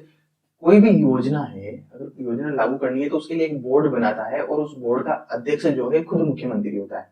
योजना को लागू करने के लिए एक बोर्ड का निर्माण किया जाता है, निर्माण करने के बाद उसका अध्यक्ष खुद बन जाता है। इसके बाद में वह संबंधित क्षेत्रीय परिषद के क्रमवार उपाध्यक्ष के रूप में कार्य करता है और इसका कार्यकाल जो है वो 1 वर्ष का कार्यकाल होता है। मतलब अध्यक्ष खुद बन गया और परिषद के उपाध्यक्ष के रूप में काम करेगा और इसका कार्यकाल जो है वो 1 वर्ष का रहेगा। वह अंतरराज्यीय परिषद नीति आयोग का सदस्य होता है। जैसे एक राज्य से दूसरे राज्य के बीच में जो संबंध बनाएंगे उसके लिए सदस्य गठित किए जाते हैं। तो सदस्य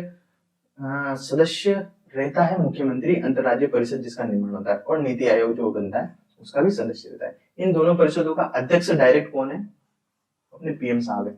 एक राज्य से दूसरे राज्य के बीच में कोऑर्डिनेशन करने के लिए एक गठन किया जाता है अंतरराज्यीय परिषद का और नीति आयोग का। इन दोनों आयोगों में क्या होता है? हर राज्य का मुख्यमंत्री तो इसका सदस्य होता है, जबकि अध्यक्ष जो है अपने पीएम साहब होते हैं, पीएम। वह राज्य सरकार का मुख्य प्रवक्ता होता है। मुख्य प्रवक्ता से मतलब है कि जो सब कुछ भाषण देगा, अभिभाषण देगा, सब कुछ जानकारी जो है राज्य की ओर से मुख्यमंत्री द्वारा ही दी जाती है। आपातकाल के दौरान राजनीतिक स्तर पर मुख्य प्रबंधक करेगा, कोई बाढ़ आ गई, कुछ भी हो गया, तो मुख्य प्रबंधक के रूप में कौन जिम्मेदार होता है? राज्यपाल होता है। जैसे भी कोविड मुख्य प्रबंधक के रूप में सीएम होता है, ये मुख्यमंत्री होता है। अभी कोरोना के टाइम पे, कोविड के टाइम पे मुख्य प्रबंधक के रूप में जो रहता था वो मुख्यमंत्री ही रहता था राज्य के। राज्य के एक नेता के रूप में वो लोगों के विभिन्न वर्गों से मिलता है और उसकी समस्याओं का ज्ञापन, वही जो मतलब सार्वजनिक काम के लिए तो मंत्री होते ही हैं, तो वो करता है। यहाँ पर जो मैं आपको बार बार बोल रहा हूँ कि इसे राजनीतिक प्रमुख बोला जाता है, जबकि संवैधानिक प्रमुख है वो याद रखना है राज्यपाल है। ये होगा इसके अन्य कार्य। तो ये था आज का, खत्म हो गया टॉपिक, लास्ट इतना ही था दोस्तों। वीडियो को इन्फॉर्मेटिव लगा हो तो चैनल को सब्सक्राइब कर लें, वीडियो को लाइक करें, अपने दोस्तों के साथ शेयर करें, कमेंट करके आपको बताते रहना है कि भी कौन से नंबर का मुख्यमंत्री नियुक्त है। चलिए आज के लिए इतना ही, मिलते हैं अगले वीडियो में। जय हिंद। जय हिंद दोस्तों, मेरा नाम है रामदेश चौधरी। आज अपन बात करने वाले हैं जिला प्रशासन की। ये अपन क्यों पढ़ रहे हैं राजस्थान जीके का ये टॉपिक? ये पढ़ रहे हैं अपन क्योंकि हमें जो RSMSSB ने राजस्थान JN का जो सिलेबस दिया है उसमें नए टॉपिक जोड़े हैं, राजस्थान की राजनीति और प्रशासनिक व्यवस्था। इसमें टॉपिक है अपना जिला प्रशासन, इसको अपन आज पढ़ने वाले हैं। इससे पहले राज्यपाल, विधानसभा, मुख्यमंत्री, ये सब मैं आपको करवा चुका हूँ। सारे टॉपिक में एक एक करके आपको करवाने वाला हूँ। तो आपको कुछ नहीं करना है, चैनल को सब्सक्राइब करना है और कंटिन्यूसली इसके नोटिफिकेशन ऑन करके हर एक लेक्चर देखना है, जिससे कि आपके कोई भी क्वेश्चन गलत नहीं होगा संभावना यही है कि जो अपन पढ़ेंगे उसमें सारे क्वेश्चन मिल जाने चाहिए। इन टॉपिकों को कनेक्ट करके कवर कर लेंगे। चलिए शुरुआत करते हैं आज का टॉपिक। आज का टॉपिक है अपना जिला प्रशासन।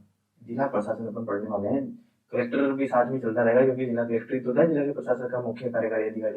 अब यहाँ पर सबसे पहले बात कर लेते हैं शांति व कानून व्यवस्था की। शांति व कानून व्यवस्था के लिए सबसे पहले जो सर्वोच्च पद पे होता है वो पुलिस अधीक्षक, अतिरिक्त पुलिस अधीक्षक, अधीक्षक, उप पुलिस अधीक्षक, circle inspector, sub inspector, head constable, constable, ये होते हैं कानून व्यवस्था बनाए रखने के लिए।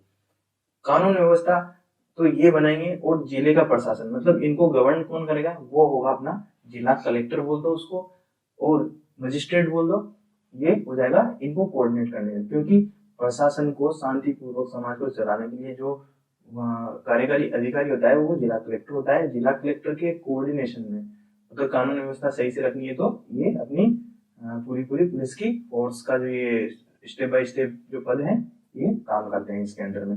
अब यहाँ पर बात कर लेते हैं अपन इसके नीचे जो कलेक्टर साहब है जिनको जिला मजिस्ट्रेट भी बोलते हैं, इनके नीचे कौन कौन होता है, उपखंड अधिकारी या मजिस्ट्रेट जिसको एसडीएम भी बोला जाता है, जो कि लगते हैं राज्य की प्रशासनिक जो अपनी आरपीएससी है ये इसके लिए पेपर करवाती है।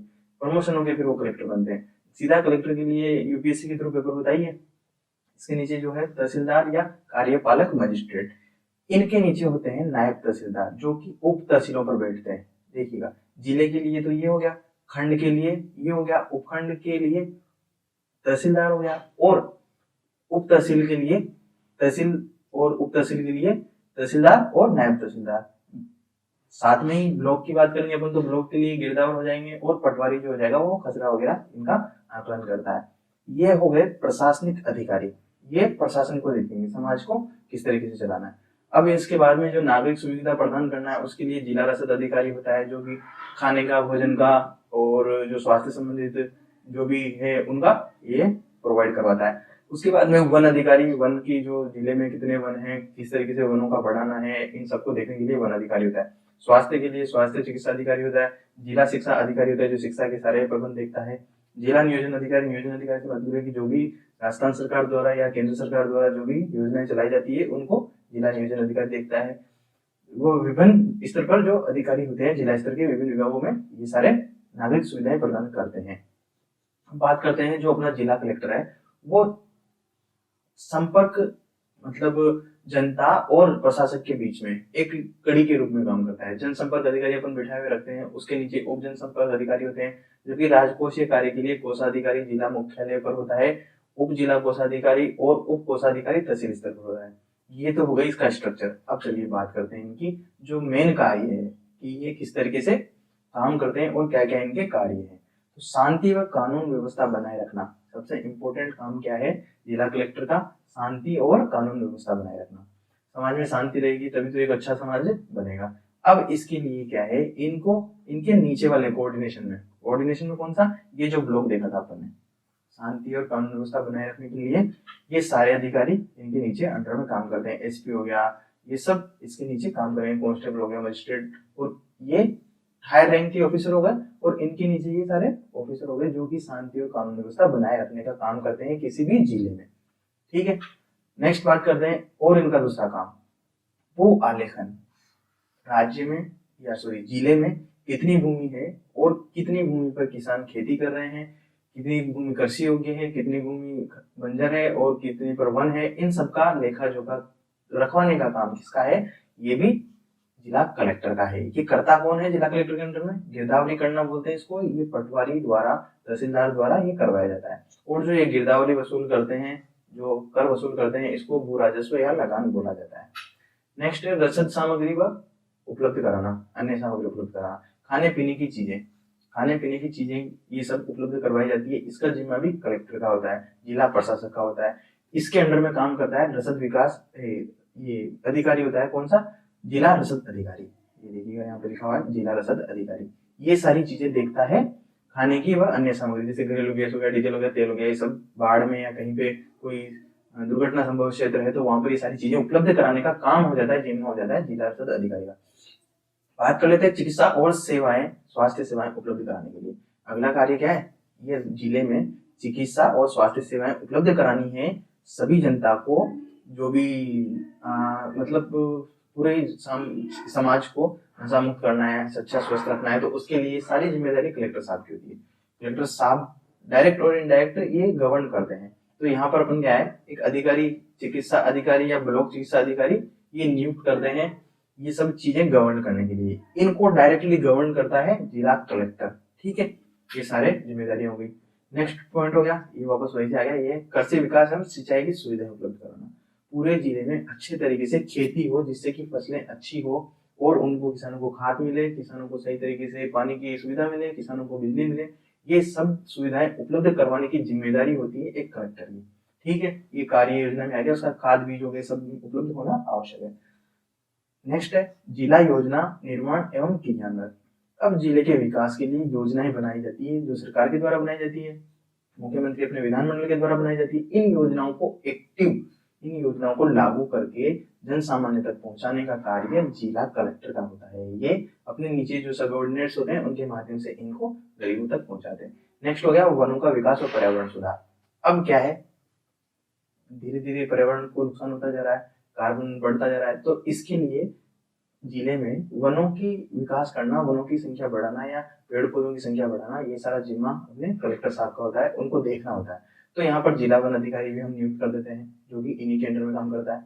नेक्स्ट हो गया संवैधानिक संस्थाओं का चुनाव। अब यहाँ पर क्या है, ये जो चुनाव के काम होते हैं ना, कहीं पर घपले हो जाते हैं, चुनाव में पैसे बढ़ रहे हैं, शराब की बोतलें बढ़ रही है, जो कि यूपी बिहार में होता रहता है, राजस्थान में भी होता ही है, ऐसा तो नहीं है, सब जगह कहीं ना कहीं ये चलता है चुनाव में। तो लोकसभा के हो गए, विधानसभा के हो गए, पंचायती राज हो गए या नगर पालिका के हो गए, इस सारे चुनाव को ठीक तरीके से करवाने का जिम्मा होता है अपने प्रशासनिक अधिकारी का, जो कि जिला कलेक्टर या डीएम एसडीएम ये सब होते हैं। इनके कार्यकारी अधिकारी जिले का अधिकारी और कर्मचारी के सहयोग से चुनाव को संपन्न करवाने का काम जिला कलेक्टर का होता है। जनता और सरकार के बीच में कड़ी का रूप में कार्य करता है, मतलब जनता के लिए जो सरकार योजनाएं बनाती है उनको जनता तक पहुंचाने और पहुंच चुकी है इन सब चीजों को सुनिश्चित करने का अधिकार और जो कार्य है वो अपने जिला कलेक्टर का होता है। नेक्स्ट है पंचायती राज व्यवस्था व जिला प्रशासन। पंचायती राज व्यवस्था सुचारू रूप से संचालित हो, इसके लिए जिला प्रशासन जिला परिषद को सहयोग प्रदान करता है।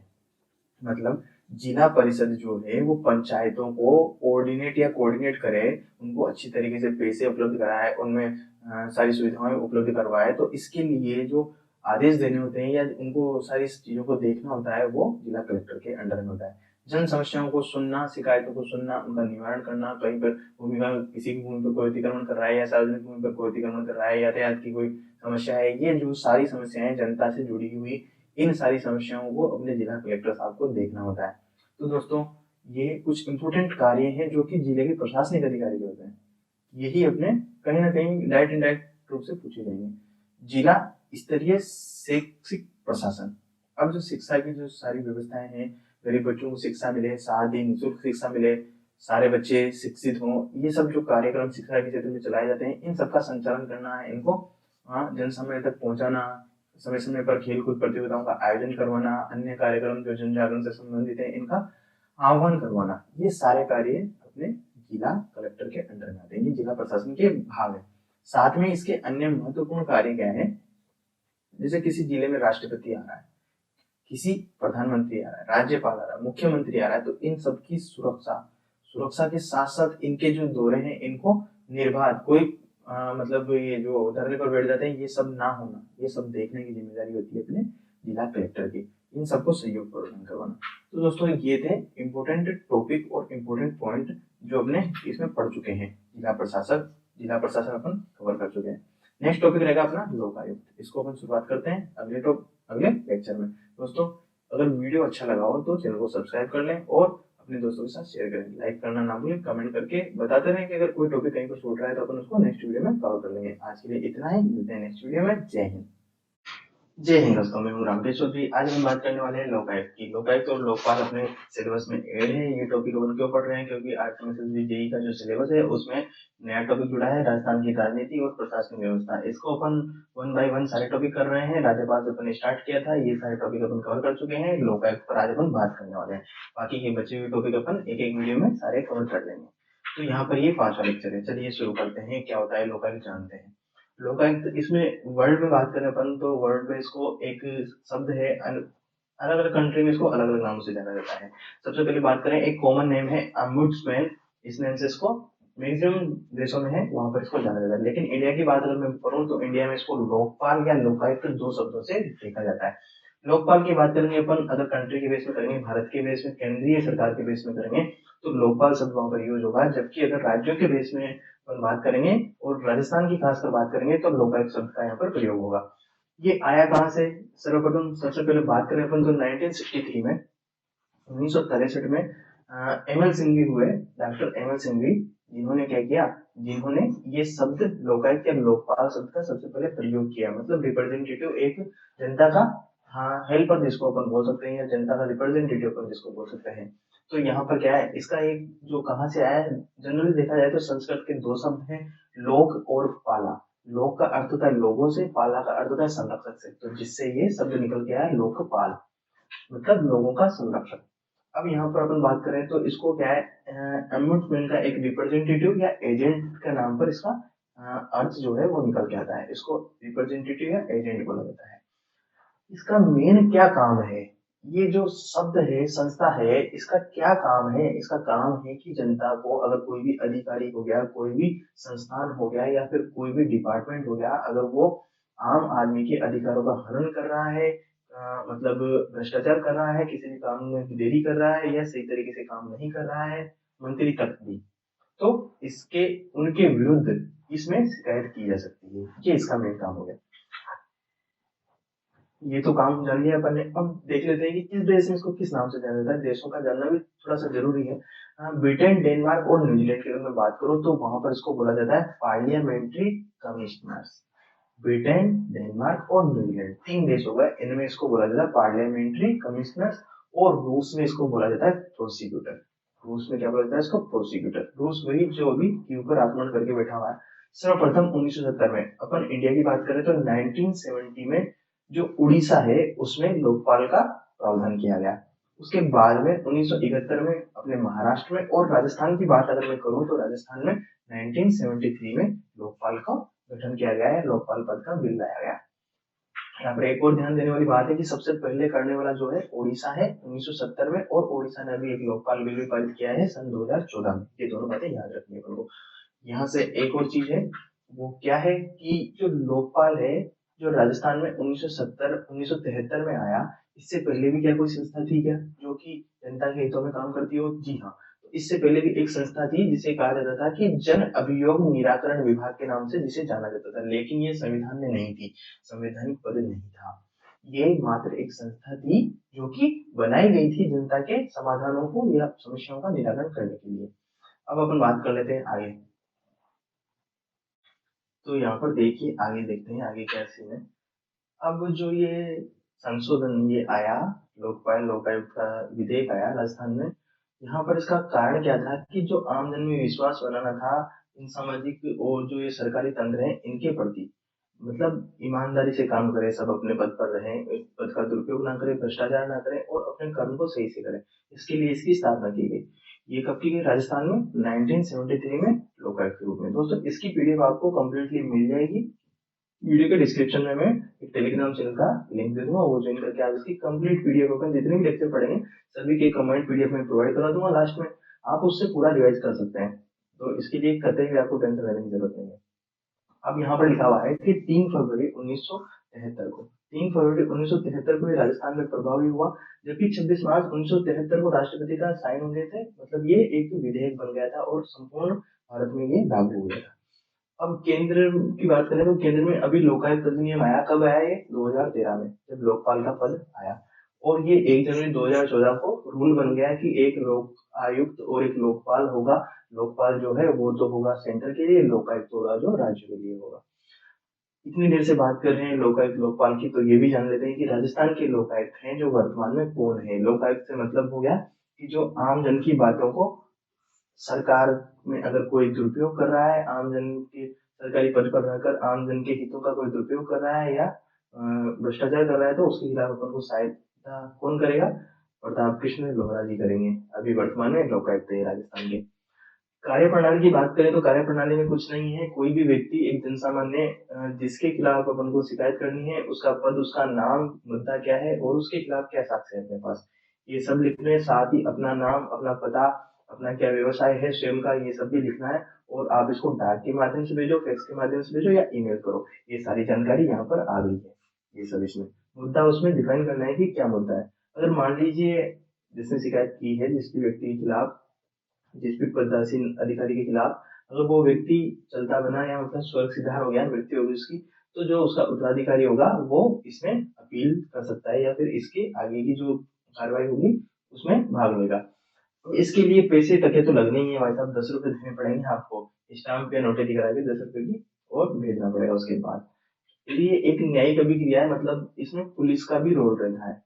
हाँ, अभी आगे बढ़ते हैं, जो दंड वगैरह है उनको आगे देखेंगे। वार्षिक प्रतिवेदन की बात करूं मैं यहाँ से, एक इम्पोर्टेंट बात है कि इसका एक वार्षिक रिपोर्ट तैयार की जाती है लोकायुक्त के द्वारा। उसमें बताया जाता है कि पूरे साल भर में इतने केस आए, इतने सुलझ गए, इतने बचे हुए हैं। ये सारी रिपोर्ट बना करके ये भेजते हैं राज्यपाल साहब को। राज्यपाल साहब लोकायुक्त को, हाँ, यहाँ से एक चीज और आपको मैं बता दूं कि लोकायुक्त को जो नियुक्त करते हैं वो राज्यपाल करते हैं, और इसका कार्यकाल है जो 5 वर्ष का रहता है। एक लोकायुक्त दोबारा लोकायुक्त नहीं बन सकता, मतलब इसकी पुनरावृत्ति नहीं हो सकती। ये इंपॉर्टेंट है बात। और इसका जो सिलेक्शन है, सिलेक्शन से मतलब है कि इसको जो नियुक्त करने के लिए जो समिति का गठन किया जाता है, उस समिति में 3 सदस्य होते हैं। तो मुख्यमंत्री हो गया, विपक्ष का नेता हो गया, और राजस्थान हाईकोर्ट के चीफ जस्टिस हो गए। इन तीनों की समिति के गठन की सिफारिश के बाद राज्यपाल इसको नियुक्त करते हैं 5 साल के लिए। क्लियर है? आगे देख लेते हैं जांच और अन्वेषण की प्रक्रिया। अब जिस भी मंत्री, मतलब जिसके भी खिलाफ शिकायत जैसे आती है, तो भारतीय दंड संहिता के तहत उसमें ये शिकायत का संज्ञान ले सकता है। मतलब उस व्यक्ति को ये समन भेजेंगे, समन भेज के उसको बुलाएंगे कि आपके खिलाफ ये शिकायत है। आप, अगर वो खुद नहीं आ सकता है तो उसका कोई प्रतिनिधि आ जाएगा या फिर अन्य कोई व्यक्ति आ जाएगा जो ये सबूत रखेगा कि ये जो शिकायत है अगर ये गलत है, तो वो सारे जो भी दस्तावेज है वो समक्ष प्रस्तुत करेगा डिपार्टमेंट के। ये तो हो गया। अगर वो मान लीजिए कहीं गलती से उसमें वो मतलब घपले में पा गया, तो घपले में पा गया तो भारतीय दंड संहिता 1860 की धारा 193 धारा याद रखिएगा 193 के तहत उसमें न्यायिक कार्यवाही हो सकती है। उसको जेल भेजा जा सकता है, उसको दंडित किया जा सकता है। ठीक है। कार्य क्षेत्र की बात करें कि जो लोकायुक्त है ये किस किस क्षेत्र के व्यक्ति को, मतलब किस किस की गिरबान पे हाथ डाल सकता है अगर जांच में वो दोषी पाया गया तो देखिए यहाँ पर मोटे मोटे नाम आ रहे हैं। मंत्री जी आ गए, सचिव आ गए, विभागों के अध्यक्ष आ गए, लोक सेवक आ गए, जिला परिषदों के प्रमुख आ गए, उप प्रमुख आ गए, पंचायत समितियों के प्रधान, उप प्रधान आ गए। जबकि पंचायत समितियों के अध्यक्ष हो गए, नगर पालिका, महापौर, नगर परिषद, ये सभी आ जाएंगे। इन सभी कर्मचारियों के विरुद्ध अगर कोई सूचना आती है, अगर ये किसी भ्रष्टाचार में लिप्त पाए जाते हैं, तो लोकायुक्त के पास हाँ, इनकी शिकायत करनी है, और लोकायुक्त इसमें इनको, अगर ये पाए गए तो दंड की भागीदारी होंगे। शिकायत कब की जानी चाहिए? ये कब की जानी चाहिए? जब लोक सेवकों द्वारा किसी अनुचित या कठिनाई पहुंचाने पर अपने अवैध रूप से लाभ प्राप्त कर रहे हो, मतलब अपने पद का दुरुपयोग कर रहे हो, भ्रष्टाचार कर रहे हो, तो उस केस में शिकायत कर सकते हैं। एक और इम्पोर्टेंट यहाँ से बात जानने की है कि ये जो शिकायत है, कोई भी शिकायत अगर 5 वर्ष से पुराना कोई मामला हो गया तो उसकी सुनवाई लोकायुक्त नहीं करता है। 5 वर्ष से अंदर का कोई मामला है तो उसी की शिकायत यहाँ पर की जा सकती है। ठीक है। अब अपन ने देख लिया कि इनकी तो शिकायत कर सकते हैं, लेकिन ऐसे भी कुछ गिने चुने पद हैं या गिने चुने नाम हैं जिनके खिलाफ इसमें शिकायत नहीं की जा सकती। इसमें मुख्यमंत्री साहब की शिकायत कहाँ कर सकते हो साहब? नहीं कर सकते। ऐसे ही राजस्थान का महालेखाकार है तो उसकी भी शिकायत नहीं की जा सकती। कुछ भी कर लो तुम, आरपीसी में कितने ही घपले हो जाए, कितने ही घोटाले हो जाए, लेकिन उसके अध्यक्ष और सदस्यों की शिकायत नहीं की जा सकती। बोले से वो पूरी की पूरी वैकेंसी भेजते हैं, उससे कोई मतलब नहीं है। मुख्य निर्वाचन आयुक्त हो गया, निर्वाचन आयुक्त हो गया, जो भी चुनाव करवाते हैं निर्वाचन आयुक्त, उनके खिलाफ शिकायत नहीं हो सकती। ऐसे ही विधानसभा सचिवालय के अधिकारी कर्मचारी हैं तो उनके खिलाफ शिकायत नहीं हो सकती। पंचों सरपंचों के विरुद्ध शिकायत होती है, लेकिन इसमें क्या है, ये संज्ञान नहीं ले सकता, इनको बुला नहीं सकता, इनसे इनके खिलाफ कुछ कार्रवाई नहीं कर सकता, इसका अधिकार नहीं है। और साथ ही अगर कोई आदमी सेवानिवृत्त हो गया तो उसकी शिकायत करके क्या निकालोगे तुम? उसको भी ये छेड़खानी नहीं कर सकते। ये तो भी बात। अब इसकी शक्तियों की बात करें तो शक्तियों की बात तो यही है कि ये संविधान, ये आईपीसी की धारा 7 के तहत 1973 के अंतर्गत लोकायुक्त जो है, जो किसी भी मामले में अगर कोई मंत्री या लोक सेवक अगर भागीदारी पाया जाता है तो ये उसकी जांच कर सकते हैं। ये इनकी शक्ति के अंतर्गत आता है। साथ ही में क्या है, भ्रष्टाचार ये सब अपन डिस्कस कर चुके हैं, ये सारे नियम ऑलरेडी आ चुके हैं। तो चलिए इंपॉर्टेंट पॉइंट है जिसको जान लेते हैं कि जो पहले लोकायुक्त थे वो कौन है। राजस्थान की पहले लोकायुक्त थे आईडी दुआ। आईडी दुआ कौन सी आईडी? फेसबुक की आईडी नहीं है, आईडी दुआ। न्यायमूर्ति आईडी दुआ उच्चतम न्यायालय के मुख्य न्यायाधीश थे। सबसे पहले लोकायुक्त बने, कब बने? 1973 में। कब सर्जित हुआ था? मतलब 1973 में। अब डिस्कस कर चुके हैं अपन, 1973 में लोकायुक्त पद सर्जित हुआ था, तब ये आईडी दुआ बने। अभी वर्तमान में कौन है ये मैं पहले ही बता चुका हूँ, एक बार और बता देता हूँ। प्रताप कृष्ण लोहरा जी वर्तमान में कौन है? लोकायुक्त है। और लोकायुक्त बनने की शर्तें हैं। शर्तें से मतलब कि किसी भी राजनीतिक पार्टी से नहीं होना चाहिए, दिवालिया नहीं होना चाहिए, पागल नहीं होना चाहिए, और उच्च न्यायालय का न्यायाधीश रहा होना चाहिए। किसी भी उच्च न्यायालय का न्यायाधीश, पूर्व न्यायाधीश होना चाहिए, ठीक है। साथ ही में किसी भी पद पर, लाभ के पद पर कार्यरत नहीं होना चाहिए। और एक इम्पोर्टेंट फैक्टर है कि आज तक एक ही उप लोकायुक्त नियुक्त किए गए हैं, केपीयू मेनन। केपीयू मेनन एक ही उप लोकायुक्त नियुक्त किए गए हैं। तो ये भी इम्पोर्टेंट है क्योंकि एक ही बने हैं जब इसे पद सर्जित हुआ है, तो ये भी याद रखने योग्य बात है। तो दोस्तों इतना सा ये इम्पोर्टेंट था लोकायुक्त के बारे में, जो कि अपनी क्वेश्चन बनेगा, इसी से बन जाएगा। मिलते हैं नेक्स्ट वीडियो में। अगर वीडियो आपको पसंद आया हो तो चैनल को सब्सक्राइब कर लें और अपने दोस्तों के साथ शेयर करें। लाइक कमेंट करके जरूर बताना। मिलते हैं नेक्स्ट वीडियो में। आज के लिए इतना ही। जय हिंद। जय हिंद दोस्तों, मैं हूं रामदेव चौधरी। स्वागत है आपका हमारे YouTube चैनल पर। दोस्तों आज हम पढ़ने वाले हैं छठवां लेक्चर राजस्थान जीके के। अपन शुरुआत कर चुके थे। जीके अपन क्यों पढ़ रहे हैं? क्योंकि अपने राजस्थान जीके सिलेबस में जो प्रशासनिक और राजनीतिक व्यवस्था का जो टॉपिक ऐड हुआ है, उसके सारे टॉपिक अपन 1 बाय 1 कवर करने वाले हैं। आज अपन पहुंच चुके हैं टॉपिक 4 पे, राज्य मानवाधिकार आयोग। तो चलिए शुरुआत करते हैं राज्य मानवाधिकार आयोग की। दोस्तों इसके पहले राज्य मानवाधिकार स्टार्ट करूं उससे पहले मैं आपको बता दूं कि इसकी जो पीडीएफ है वो टेलीग्राम के चैनल पर आपको मिल जाएगी। टेलीग्राम का लिंक जो है वो वीडियो के डिस्क्रिप्शन में आपको मिल जाएगा। वहां से आप इसको पूरे कंप्लीट जो वीडियो सीरीज है इसकी जैसे ही कंप्लीट होगी उसके बाद मैं एक कंपाइल करके एक वीडियो बना दूंगा और वो पीडीएफ आप वहां से डाउनलोड कर लीजिएगा। तो इसके लिए आप बिल्कुल भी चिंतित ना हो कि ये डाटा कहाँ से पढ़ना है, ना ही स्क्रीनशॉट लेने की कुछ की जरूरत नहीं है। तो चलिए शुरुआत करते हैं। मानवाधिकार आयोग संरक्षण अधिनियम जो है ये 1993 में पारित किया गया भारत में। सबसे पहले बात करें भारत की, तो ये अधिनियम जो है 1993 में राष्ट्रीय मानवाधिकार का गठन किया गया। साथ ही राज्यों के लिए राज्य मानवाधिकार आयोग के गठन की व्यवस्था की गई। अब जब ये बना तो इसका अधिनियम जो है वो कब पारित हुआ? 25 सितंबर 1993 को ये अधिनियम लागू हो गया। भारत की बात कर रहे हैं अपन। मानवाधिकार आयोग, राष्ट्रीय मानवाधिकार आयोग अधिनियम 25 सितंबर 1993 को लागू कर दिया गया, ठीक है। अब बात करें राजस्थान की, तो राजस्थान सरकार ने 18 जनवरी 1999 को एक अधिसूचना जारी करके राज्य मानवाधिकार आयोग के गठन की। राज्य मानवाधिकार आयोग का गठन किया। गठन किसके आधार पर किया? जो 1993 में जो अधिनियम आया था राष्ट्रीय मानवाधिकार आयोग के लिए कि राज्यों में मानवाधिकार आयोग होगा और राष्ट्र का भी एक मानवाधिकार आयोग होगा, तो इसके आधार पर इन्होंने 1999 18 जनवरी 1999 6 साल के बाद ये इस अधिनियम के तहत क्या किया कि एक तो पूर्वकालिक सदस्य होगा और 4 इसके सदस्य होंगे। राज्य मानवाधिकार आयोग का गठन कर दिया गया। कब? 18 जनवरी 1999 को। एक तो पूर्वकालिक अध्यक्ष होगा और 4 सदस्य होंगे। अभी तक इतना, ठीक है। अब बात करें जो गठनों की जो मंडली बनी, मतलब जो मानवाधिकार आयोग बना, ये कब क्रियाशील हुआ? ये मार्च सन 2000 से क्रियाशील हो गया राज्य में क्रियाशील हो गया। तो अपन ने संशोधन किया 93 के राज्य मानवाधिकार आयोग में सन 2006 में। संशोधन करके क्या हुआ? यहाँ पर संशोधन करके कहा कि एक तो अध्यक्ष बना दो और 2 सदस्य रखो। इसके क्या संशोधन किया गया? सन 2006 में मानवाधिकार आयोग अधिनियम संशोधन 2006 में कि एक तो अध्यक्ष रखो 2 सदस्य, ठीक है। तो अभी वर्तमान की बात करूं मैं, तो वर्तमान में इसकी जो अध्यक्ष है वो गोपाल कृष्ण व्यास है और एक सदस्य जो महेश गोयल है। एक सदस्य आपको ढूंढ के नेट से बताना है कि क्या है, कमेंट करके आप बताएंगे, ठीक है। चलिए आगे चलते हैं। मानवाधिकार आयोग क्या है? मानव के कुछ अधिकार हैं जो हमारे संविधान में लिखे हुए हैं, जैसे स्वतंत्रता का अधिकार, जाति का अधिकार, पाठ पूजा का अधिकार, मतलब किस तरीके से नहाना है, किस तरीके खाना पीना है, ये सब अधिकार है। अपन इसकी लिस्ट अभी डिफाइन नहीं करूंगा मैं, लेकिन संविधान में लिखे हुए हैं कि मानव को जीने का अधिकार है, शादी करने का अधिकार है, ये सारे मानव के मूलभूत अधिकार है। शिक्षा का अधिकार भी अपन ने इसमें ही ले रखा है और बाकी डिस्कस नहीं। चलिए आगे बढ़ते हैं।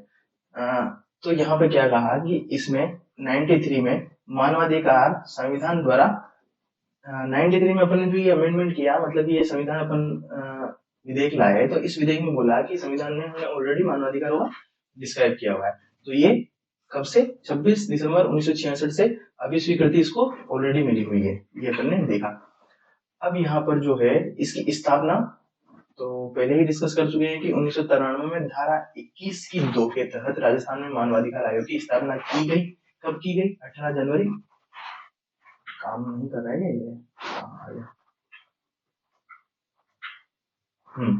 कब की गई? 18 जनवरी 1999। ठीक है, इसके 14 महीने बाद इसके 14 महीने बाद ये अपन ने बनाया राजस्थान में। ठीक है, और 23 मार्च सन 2000 से राजस्थान में कार्य प्रारंभ हो गया मानवाधिकार आयोग का। इसके बाद संशोधन कर दिया 2006 में, संशोधन करके बोल दिया कि एक तो अध्यक्ष रखो, 2 सदस्य रखो, इतनी सी। ठीक है, अब आगे चले तो हमने फिर से संशोधन किया। फिर से संशोधन कब किया? सन 2019 में, 19 में, सन 2019 में हमने संशोधन किया कि जो अध्यक्ष और सदस्य हैं, पहले कितने थे? 4 तो सदस्य थे, 1 अध्यक्ष था। उनको हमने 2006 में संशोधन करके कितने रख दिया? 1 तो अध्यक्ष, 2 सदस्य। अब 2019 में हमने संशोधन किया कि इसके सदस्य 2 से 3 कर दो और तीसरा जो है महिला को बना दो। क्या किया? 1 तो अध्यक्ष रख दो, 3 सदस्य रख दो और 1 सदस्य महिला बना दो। समझ रहे हो? 3 में 1 महिला होगी और 1 अध्यक्ष होगा, 4 कमेटी की ये मानवाधिकार आयोग की संरचना होगी। आगे बात करें, अब जो है इसके पदेन सदस्य कौन कौन हो सकते हैं? पूर्वकालिक में राजस्थान अनुसूचित जाति आयोग के अध्यक्ष इसके अध्यक्ष सदस्य हो सकते हैं। ये सब अल्पसंख्यक आयोग, महिला आयोग, पिछड़ा आयोग, बाल संरक्षण आयोग, ये सब इसके क्या हो सकते हैं? सदस्य बन सकते हैं। हाँ, यहाँ पर एक और चीज है, 2019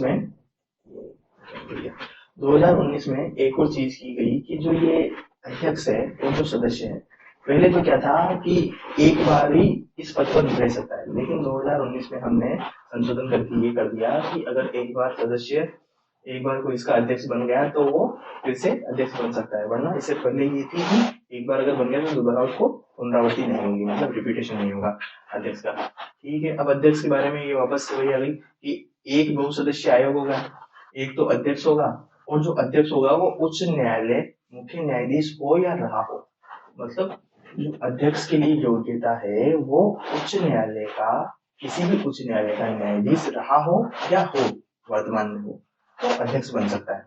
जबकि मानवाधिकार आयोग संरक्षण अधिनियम के संशोधन के प्रावधान क्या बने कि जो सदस्य है किसी भी उच्च न्यायालय के मुख्य न्यायाधीश हो या रहे हो तो अध्यक्ष पद के लिए योग्य है, ये हो गया।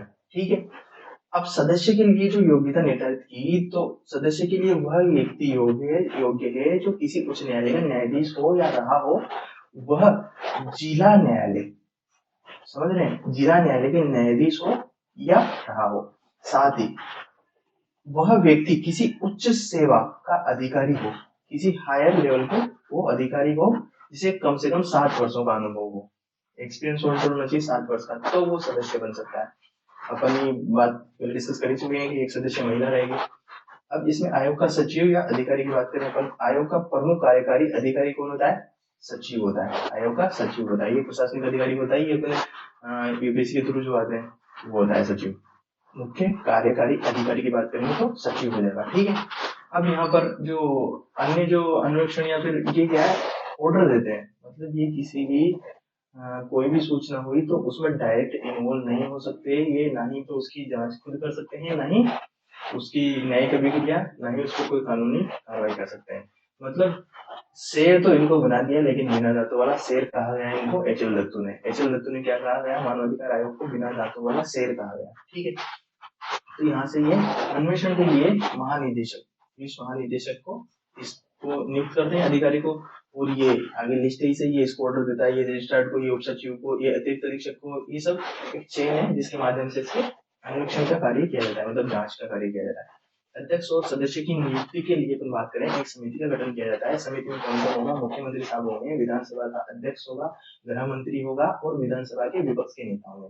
देखो, प्रतिपक्ष के नेता, विपक्ष के नेता मतलब मुख्यमंत्री के साथ में जो स्टेट होम मिनिस्टर होगा और उसके अलावा विधानसभा का अध्यक्ष होगा। इन 4 सदस्यों की समिति के आधार पे अध्यक्ष और सदस्यों की नियुक्ति करता है। कौन करता है? राज्यपाल करता है। कार्यकाल की बात करें तो कार्यकाल पहले था 5 वर्ष और या फिर 70 वर्ष की उम्र, 5 वर्ष और 70 वर्ष की उम्र। लेकिन अपन ने क्या किया, ये जो 2019 में जो संशोधन किया, यहाँ पर इनका कार्यकाल तो रख दिया 3 वर्ष या 70 वर्ष, और एक और इनको बेनिफिट दे दिया कि तुम कितनी भी बार बनो, कोई टेंशन नहीं है। पहले ये नहीं था, पहले 5 वर्ष तक रहेगा तो रहेगा, उसके बाद तो कोई भी नहीं बन पाएगा। आगे बात करें, वही सब जो मैं पहले बता चुका हूँ। पहले कार्यकाल था 5 वर्ष और 70 वर्ष, और अब जो है वो 2019 में संशोधन के द्वारा क्या कर दिया गया, 3 वर्ष और 70 वर्ष। ठीक है। अपना जो ये है, राज्यपाल को अगर इनको त्याग पत्र देना है तो राज्यपाल को देंगे, क्योंकि इनकी नियुक्ति भी राज्यपाल ही करता है। ठीक है। किस समिति की सिफारिश पे करता है? समिति में सदस्य कौन कौन से होते हैं, ये इंपॉर्टेंट है, यहाँ से इसको थोड़ा सा देख लीजिएगा। मुख्यमंत्री, विधानसभा अध्यक्ष, गृह मंत्री, विपक्ष का प्रतिपक्ष का नेता, ये चारों इंपॉर्टेंट है, पूछेगा। अपने आयुक्त में भी डिस्कस किया था, लोकायुक्त की बात करेंगे तो वहां पे भी अपने डिस्कस किया था कि समिति के सदस्य हैं जो लोकायुक्त को निर्वाचित करने के लिए राज्यपाल को सलाह देते हैं, उसके बाद राज्यपाल उनको नियुक्त करता है। और ये मानसिक रूप से सही होना चाहिए, लाभ के पद पर नहीं होना चाहिए, ये सब अध्यक्ष या सदस्य बनने के लिए गुण है, मूलभूत जो है। अब वेतन भत्ते की बात करेंगे तो राज्य सरकार इनके वेतन भत्ते देगी, सही। और एक इम्पोर्टेंट लाइन है कि अगर सदस्य या अध्यक्षों की नियुक्ति कर दी गई है तो कार्यकाल के दौरान जो है वेतन भत्तों में कोई परिवर्तन नहीं किया जा सकता। ठीक है। अब एक और इम्पोर्टेंट लाइन ये है कि इनकी शक्तियों और कार्य की बात अगर मैं करूं तो आयोग जो है स्वविवेक से, या तो किसी भी व्यक्ति, कोई पीड़ित अगर इनको किसी ने सूचना दे दी तो ये जाके जानकारी ले लेंगे या उसके सहयोग में खड़े हो जाएंगे, या फिर अपने स्वयं के विवेक से भी उसका संज्ञान ले सकते हैं, या फिर उनको सूचना के माध्यम से आप फोन करो, टेलीफोन करो, फैक्स करो, कोई भी मीडिया हो, कुछ भी करो, आप इनको जानकारी जैसी दोगे तो इनको संज्ञान लेना पड़ेगा। समाज और मानवाधिकार के प्रति जागरूकता के लिए प्रकाशक या मीडिया, मान लीजिए मीडिया से इनको हेल्प चाहिए तो ये ज्यादा से ज्यादा उसको स्प्रेड करवाने की कोशिश करते हैं। मानवाधिकारों के क्षेत्र में कार्य करने वाले सरकारी व गैर सरकारी संगठनों एवं संस्थानों के कार्य को प्रोत्साहन देना, मतलब जो भी है, जो मानव के अधिकारों से जुड़े हुए हैं ऐसे संस्थान हो गए, तो उनको ये सपोर्ट करता है, कुल मिला के उनको प्रोत्साहन करता है मानवाधिकार आयोग। ठीक है। और अगर मानव के अधिकार का हनन हो रहा है तो उसकी शिकायत करके आयोग की सिविल संहिता की जो 1908 में जो आईपीसी की जो धारा बनी हुई है उसमें न्यायिक शक्तियों के विरुद्ध भी ये जा सकता है, लेकिन खुद कुछ कर नहीं सकता, ये है। ठीक है, ये लाइन याद रखनी है। आगे बात करते हैं, आगे क्या है, न्यायालय, कार्यालय या किसी सरकारी अभिलेख या उसकी प्रतिलिपि, मान लीजिए किसी भी डिपार्टमेंट से ये कोई भी दस्तावेज मांग सकता है, इतना सा है, ये न्यायालय से भी मांग सकता है, ये इसका रहता है। मानव के अधिकारों का हनन हो रहा है तो ये वहां पर खड़ा होना आवश्यक है। राज्य की बात करें तो यहाँ से इंपोर्टेंट लाइन है, ये एक संवैधानिक आयोग है। क्या है ये? संवैधानिक आयोग है। और साथ ही स्वायत्त शासी निकाय है, स्वायत्त शासी निकाय है, मतलब संविधान में हमने अनुच्छेद के तहत इसको बनाया है, इसी पद को सर्जित किया है, तो संवैधानिक निकाय हो गया। स्वतंत्रता की बात करेंगे तो जिस तरीके से अपने इसके कार्यकाल को निश्चित करते हैं और इसके कर्मचारियों का दायित्व होता है, निष्पक्ष तरीके से जांच की जाती है, जांच करवाता है ये, तो इस कारण इसको स्वायत्त शासी निकाय बोला गया है। ठीक है। कौन रहे अब तक, हाँ, तो नेक्स्ट है अपना पॉइंट कि अभी तक राजस्थान में जो है अपने मानवाधिकार आयोग के अध्यक्ष कौन कौन रहे हैं। तो पहले अध्यक्ष की बात करेंगे, सबसे पहले अध्यक्ष सुश्री कांता भटनागर जी, सुश्री कांता भटनागर जी पहले मानवाधिकार आयोग की अध्यक्ष रही राजस्थान में। दूसरे रहे अहमद, सागिर अहमद। इसके बाद तीसरे हैं एनके जैन तीसरे हैं, और चौथे जो है वो प्रकाश टाटिया जी हैं। जबकि एकमात्र जो है कार्यवाहक के रूप में बात करेंगे तो महेश चंद्र शर्मा जी हैं जो कार्यवाहक अध्यक्ष रहे एकमात्र। ठीक है। अभी वर्तमान में मानवाधिकार आयोग, राज्य मानवाधिकार आयोग का अध्यक्ष कौन है, तो गोपाल कृष्ण व्यास जी हैं, जो कि 21 जनवरी 2021 से कलराज मिश्र अपने राज्यपाल जी ने इनको शपथ पदभार ग्रहण करवाया था। ठीक है। 25 जनवरी 2021 से ये पद पर बने हुए हैं। तो ये था, खत्म हो गया। नेक्स्ट अपना टॉपिक रहेगा राज्य सूचना आयोग, जो अपन नेक्स्ट वीडियो में कवर करेंगे। दोस्तों वीडियो का इंफॉर्मेटिव लगा हो तो अपने दोस्तों के साथ शेयर करें और कमेंट करके जरूर बताएं। जो मैंने एक क्वेश्चन पूछा है उसका भी कमेंट करके आपको बताएं। लाइक करना ना भूलें। मिलते हैं नेक्स्ट वीडियो में। आज के लिए इतना ही। जय हिंद दोस्तों, मैं हूँ रामकेश चौधरी। आज अपन बात करने वाले हैं राज्य सूचना आयोग पर। दोस्तों अभी तक अपन राजस्थान जीके के ये 7वां लेक्चर अपन स्टार्ट कर रहे हैं। ये क्यों पढ़ रहे हैं, अपन एक सीरीज स्टार्ट की है जो कि राजस्थान जेईई का जो सिलेबस है, जिसमें जो नया टॉपिक जुड़ा है राजनीतिक व्यवस्था और राजस्थान की प्रशासनिक व्यवस्था, इसके के जो ये नए टॉपिक जुड़े हैं इनको अपन लेक्चर बाय लेक्चर एक एक टॉपिक को एक लेक्चर में कंप्लीट करके पढ़ रहे हैं। अभी तक अपन डिस्कस कर चुके हैं राज्यपाल, विधानसभा, मुख्यमंत्री, इन सारे टॉपिक को अपन पढ़ चुके हैं। मानव अधिकार अपन ने पढ़ लिया है। आज अपना टॉपिक है जो सूचना आयोग है, आरटीआई, जो अपन फाइल करते हैं जिससे अपन जानकारी लेते हैं, इसके बारे में आज अपन को जानना है। तो चलिए शुरुआत करते हैं। आरटीआई मतलब राज्य सूचना आयोग। देखो, एक राष्ट्रीय सूचना आयोग बना जिसके बाद हर एक राज्य में अगर कोई भी जानकारी किसी भी डिपार्टमेंट से अगर अपन को लेनी है तो हम आरटीआई फाइल करके वो जानकारी ले सकते हैं। अब इसकी पूरी संरचना किस तरीके से क्या है, डिपार्टमेंट वगैरह है, इस पूरा डिस्कस करते हैं। तो शुरुआत करते हैं राज्य सूचना आयोग से। राज्य सूचना आयोग में एक तो मुख्य सूचना आयुक्त, ध्यान रखिएगा अपन पॉइंट वही जो पढ़ेंगे जो इम्पोर्टेंट है। मैक्सिमम जो एग्जाम ओरिएंटेड अपन यहाँ पर देख रहे हैं, पीडीएफ आपको इसकी मिल जाएगी टेलीग्राम चैनल पे, जिसका लिंक मैं डिस्क्रिप्शन में दे दूंगा। तो चलिए, एक तो होगा जो मुख्य सूचना आयुक्त होगा, जबकि 10 जो है वो राज्य सूचना आयुक्त होते हैं। एक मुख्य सूचना आयुक्त, 10 होते हैं राज्य सूचना आयुक्त। ये तो हो गया इसका विभाग, इस तरीके से इसके विभाग का वो गठबंधन हो गया। किस तरीके से जो है राज्यपाल द्वारा नियुक्त किए जाते हैं। दूसरा पॉइंट, राज्यपाल द्वारा नियुक्त किए जाएंगे। एक समिति होगी जिस समिति की सिफारिश पर, समिति में कौन कौन होंगे, समिति में समिति के अध्यक्ष जो होते हैं मुख्यमंत्री होते हैं, विधानसभा प्रतिपक्ष का नेता होता है, मतलब जो दूसरा दल है जो जिसकी सरकार नहीं बनती है, प्रतिपक्ष के उसका नेता होगा, और साथ ही मुख्यमंत्री द्वारा नामित एक कैबिनेट मंत्री। 3 सदस्य हो गए।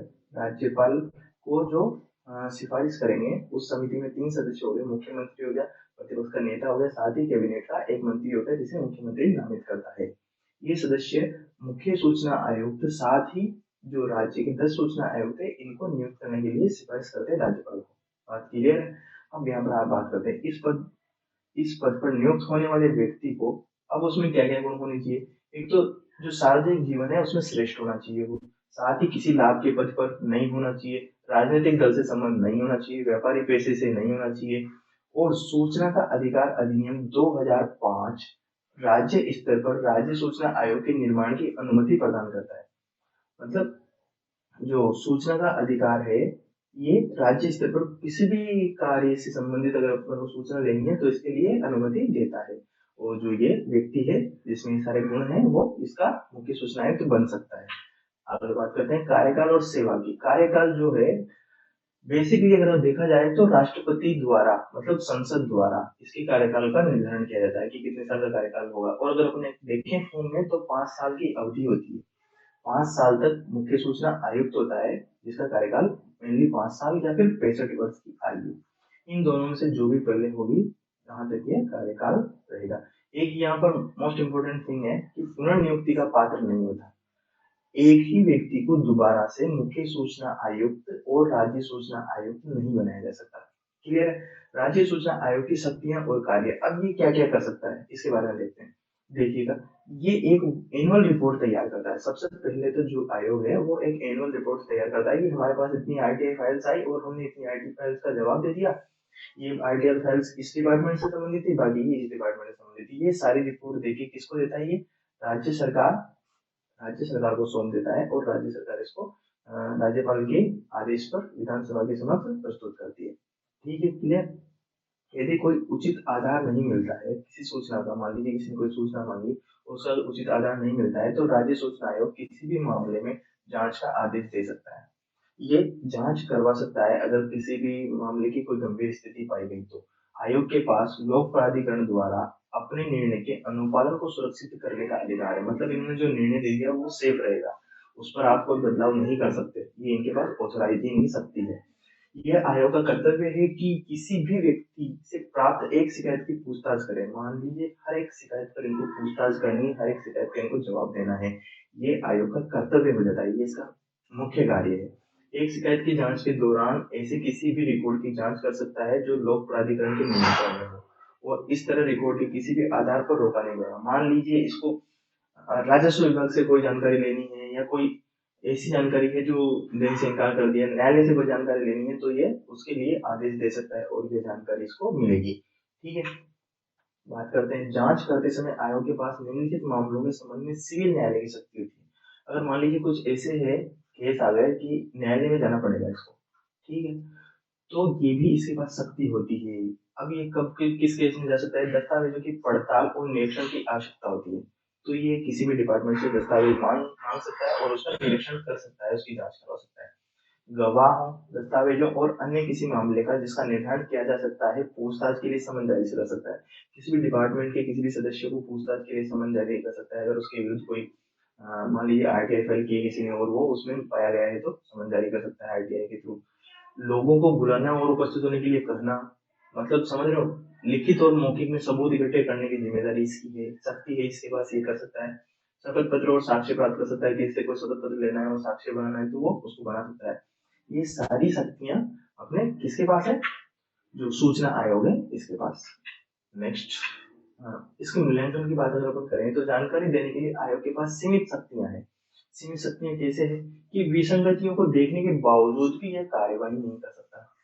सीमित शक्तियां हैं, ज्यादा से ज्यादा ये चेक कर लेगा, जांच कर लेगा, लेकिन उसके बाद भी मान लीजिए कोई किसी कार्य में संलिप्त पाया गया, दुराचार कर रहा है, कोई भ्रष्टाचार कर रहा है, तो ये उसको सजा नहीं दे सकता, मान लीजिए उसको उठा के जेल में नहीं डाल सकता। ये ओनली कार्यवाही नहीं करेगा, ओनली विसंगति को देख सकता है, ढूंढ सकता है, ढूंढ के खोज के।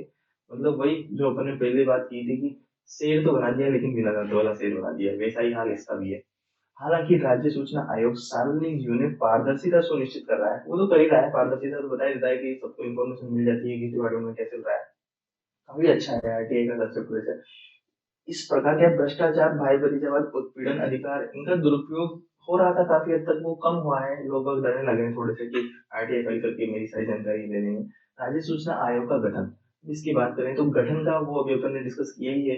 गठन में क्या क्या होता है, देखो प्रत्येक राज्य सरकार राजपत्र में अधिसूचना द्वारा राज्य का नाम ऐसे, यहाँ पर मेनली जो लिखा हुआ है वो ये है कि प्रत्येक राज्य सरकार में एक सूचना आयोग का गठन होगा, ठीक है, और राज्य का नाम आ जाएगा आगे कि ये इस राज्य का सूचना आयोग है। और यहाँ पर जो गठन की कमेटी होगी, जो अपन ऑलरेडी डिस्कस कर चुके हैं कि एक तो होगा मुख्य सूचना आयोग, फिर 10 होंगे इसमें राज्य सूचना आयोग, ठीक है। और अगर अधिक समझे, मतलब राज्य को जरूरत है 10 से ज्यादा, तो वो वहां पर रख सकती है। अपन पहले डिस्कस कर चुके हैं कि इसकी समिति में गठन के लिए मुख्यमंत्री होगा, विधानसभा प्रतिपक्ष का नेता होगा और एक मंत्री होगा मंत्रिमंडल का। आगे बात करते हैं राज्य सूचना आयोग के कार्यों का साधारण अधीक्षण, मतलब सूचना आयोग के जो भी कार्य हैं उनका अधीक्षण ये करेगा। निदेशन और प्रबंधन राज्य का मुख्य सूचना आयुक्त में निहित होगा, मतलब जो भी कार्य है मेनली लीडर कौन होगा उसका, मुख्य सूचना आयुक्त, और उसको सपोर्टिंग में कौन रहेंगे, अपने जो राज्य के सूचना आयुक्त है ये सारे उसकी सहायता में रहेंगे, ये उसकी शक्ति की तरह कार्य करेंगे, मतलब उसके अंडर में काम करेंगे। अब जो राज्य का मुख्य सूचना आयुक्त और जो सूचना आयुक्त है, एक तो मुख्य सूचना आयुक्त हो गए, बाकी 10 सूचना आयुक्त हो गए, तो ये जो होने चाहिए विज्ञान, प्रौद्योगिकी, समाज सेवा, प्रबंधन, पत्रकारिता, इन सब से प्रमुख और प्रख्यात व्यक्ति होंगे, उन्हीं को इसमें नियुक्ति दी जाएगी। नेक्स्ट है राज्य मुख्य सूचना आयुक्त एवं राज्य सूचना आयुक्त। देखो दोनों की बात कर रहे हैं अपन, एक तो दो शब्द है मुख्य सूचना आयुक्त और सूचना आयुक्त, पहला तो मुख्य सूचना आयुक्त, बाकी 10 होते हैं राज्य सूचना आयुक्त, ये याद रखिए। यथा स्थिति संसद का सदस्य या किसी राज्य संघ क्षेत्र का विधान, मतलब ये ना तो किसी लाभ के पद पर होंगे, ना ही किसी राजनीतिक पार्टी से संबंधित होंगे, ये सब इनका नहीं होना चाहिए, तभी इनको इसके लिए नामित किया जाता है या इनके लिए इसको नियुक्त किया जाता है। राज्य सूचना आयोग का एक मुख्यालय रहेगा राज्य में, अपने जैसे जयपुर में है, और इसका कार्यकाल भारत में कहीं पर भी इसका कार्यालय स्थापित किया जा सकता है, एक ये है। पदावधि नियम शर्तें अपन ऑलरेडी देख चुके हैं। देखो राज्य सूचना आयुक्त उस तारीख से अपना पद ग्रहण करेगा और 5 वर्ष की अवधि धारण करेगा, मतलब 5 वर्ष हो गए, पुनः नियुक्ति का पात्र नहीं होगा, ये अपन देख चुके हैं। 65 वर्ष की आयु ये हो गई, सब पहले देख चुके हैं। आगे देखते हैं।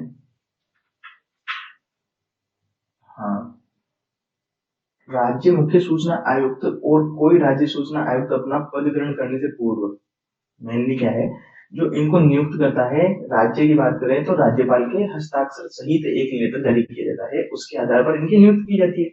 किस किसकी, मुख्य सूचना आयुक्त की भी और राज्य सूचना आयुक्तों की भी, दोनों की भी।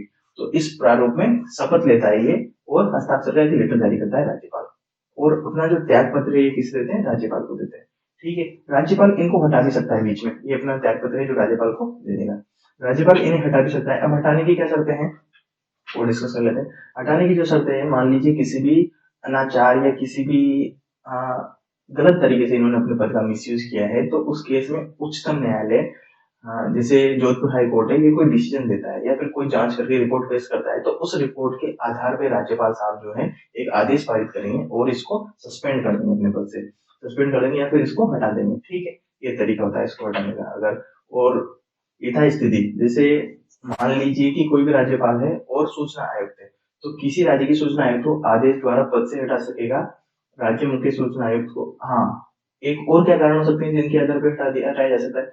एक तो दिवालिया हो गया हो, या फिर किसी अपराध में दोषी पाया गया हो तो भी हटा देगा, या फिर अपने कर्तव्यों के अनैतिक तरीके से काम कर रहा हो, मानसिक रूप से अक्षम हो गया हो, तो इन सब वजह से भी उनका हटाया जा सकता है। या फिर कदाचार में कहीं पर दोषी पाया गया हो, किसी कंपनी का किसी पर्टिकुलर व्यक्ति का फायदा देख रहा हो, तो इन सब कारणों से इनको हटाया जा सकता है। ये दर्शन कर लीजिए, इनके मुख्य सूचना आयुक्त है राजस्थान के देवेंद्र भूषण इनका नाम है, देवेंद्र भूषण डीबी गुप्ता, देवेंद्र भूषण गुप्ता मुख्य सूचना आयुक्त हैं। और ये कब से कार्यरत है? 11/12/2020। ठीक है, और अभी तक इनका जो है दूसरे सूचना आयुक्त आया नहीं है। ये इनकी योग्यता है, इस पर अपन क्या डिस्कस करना है। चलिए नेक्स्ट लेक्चर की बात करते हैं। राज्य निर्वाचन आयोग अपन नेक्स्ट लेक्चर में पढ़ने वाले हैं। दोस्तों, अगर वीडियो आपको इन्फॉर्मेटिव लगा हो तो चैनल को सब्सक्राइब कर लें, अपने दोस्तों के साथ वीडियो को शेयर करें, नोटिफिकेशन ऑन कर लें, लाइक करना ना भूलें। मिलते हैं नेक्स्ट वीडियो में, आज के लिए इतना ही। जय हिंद।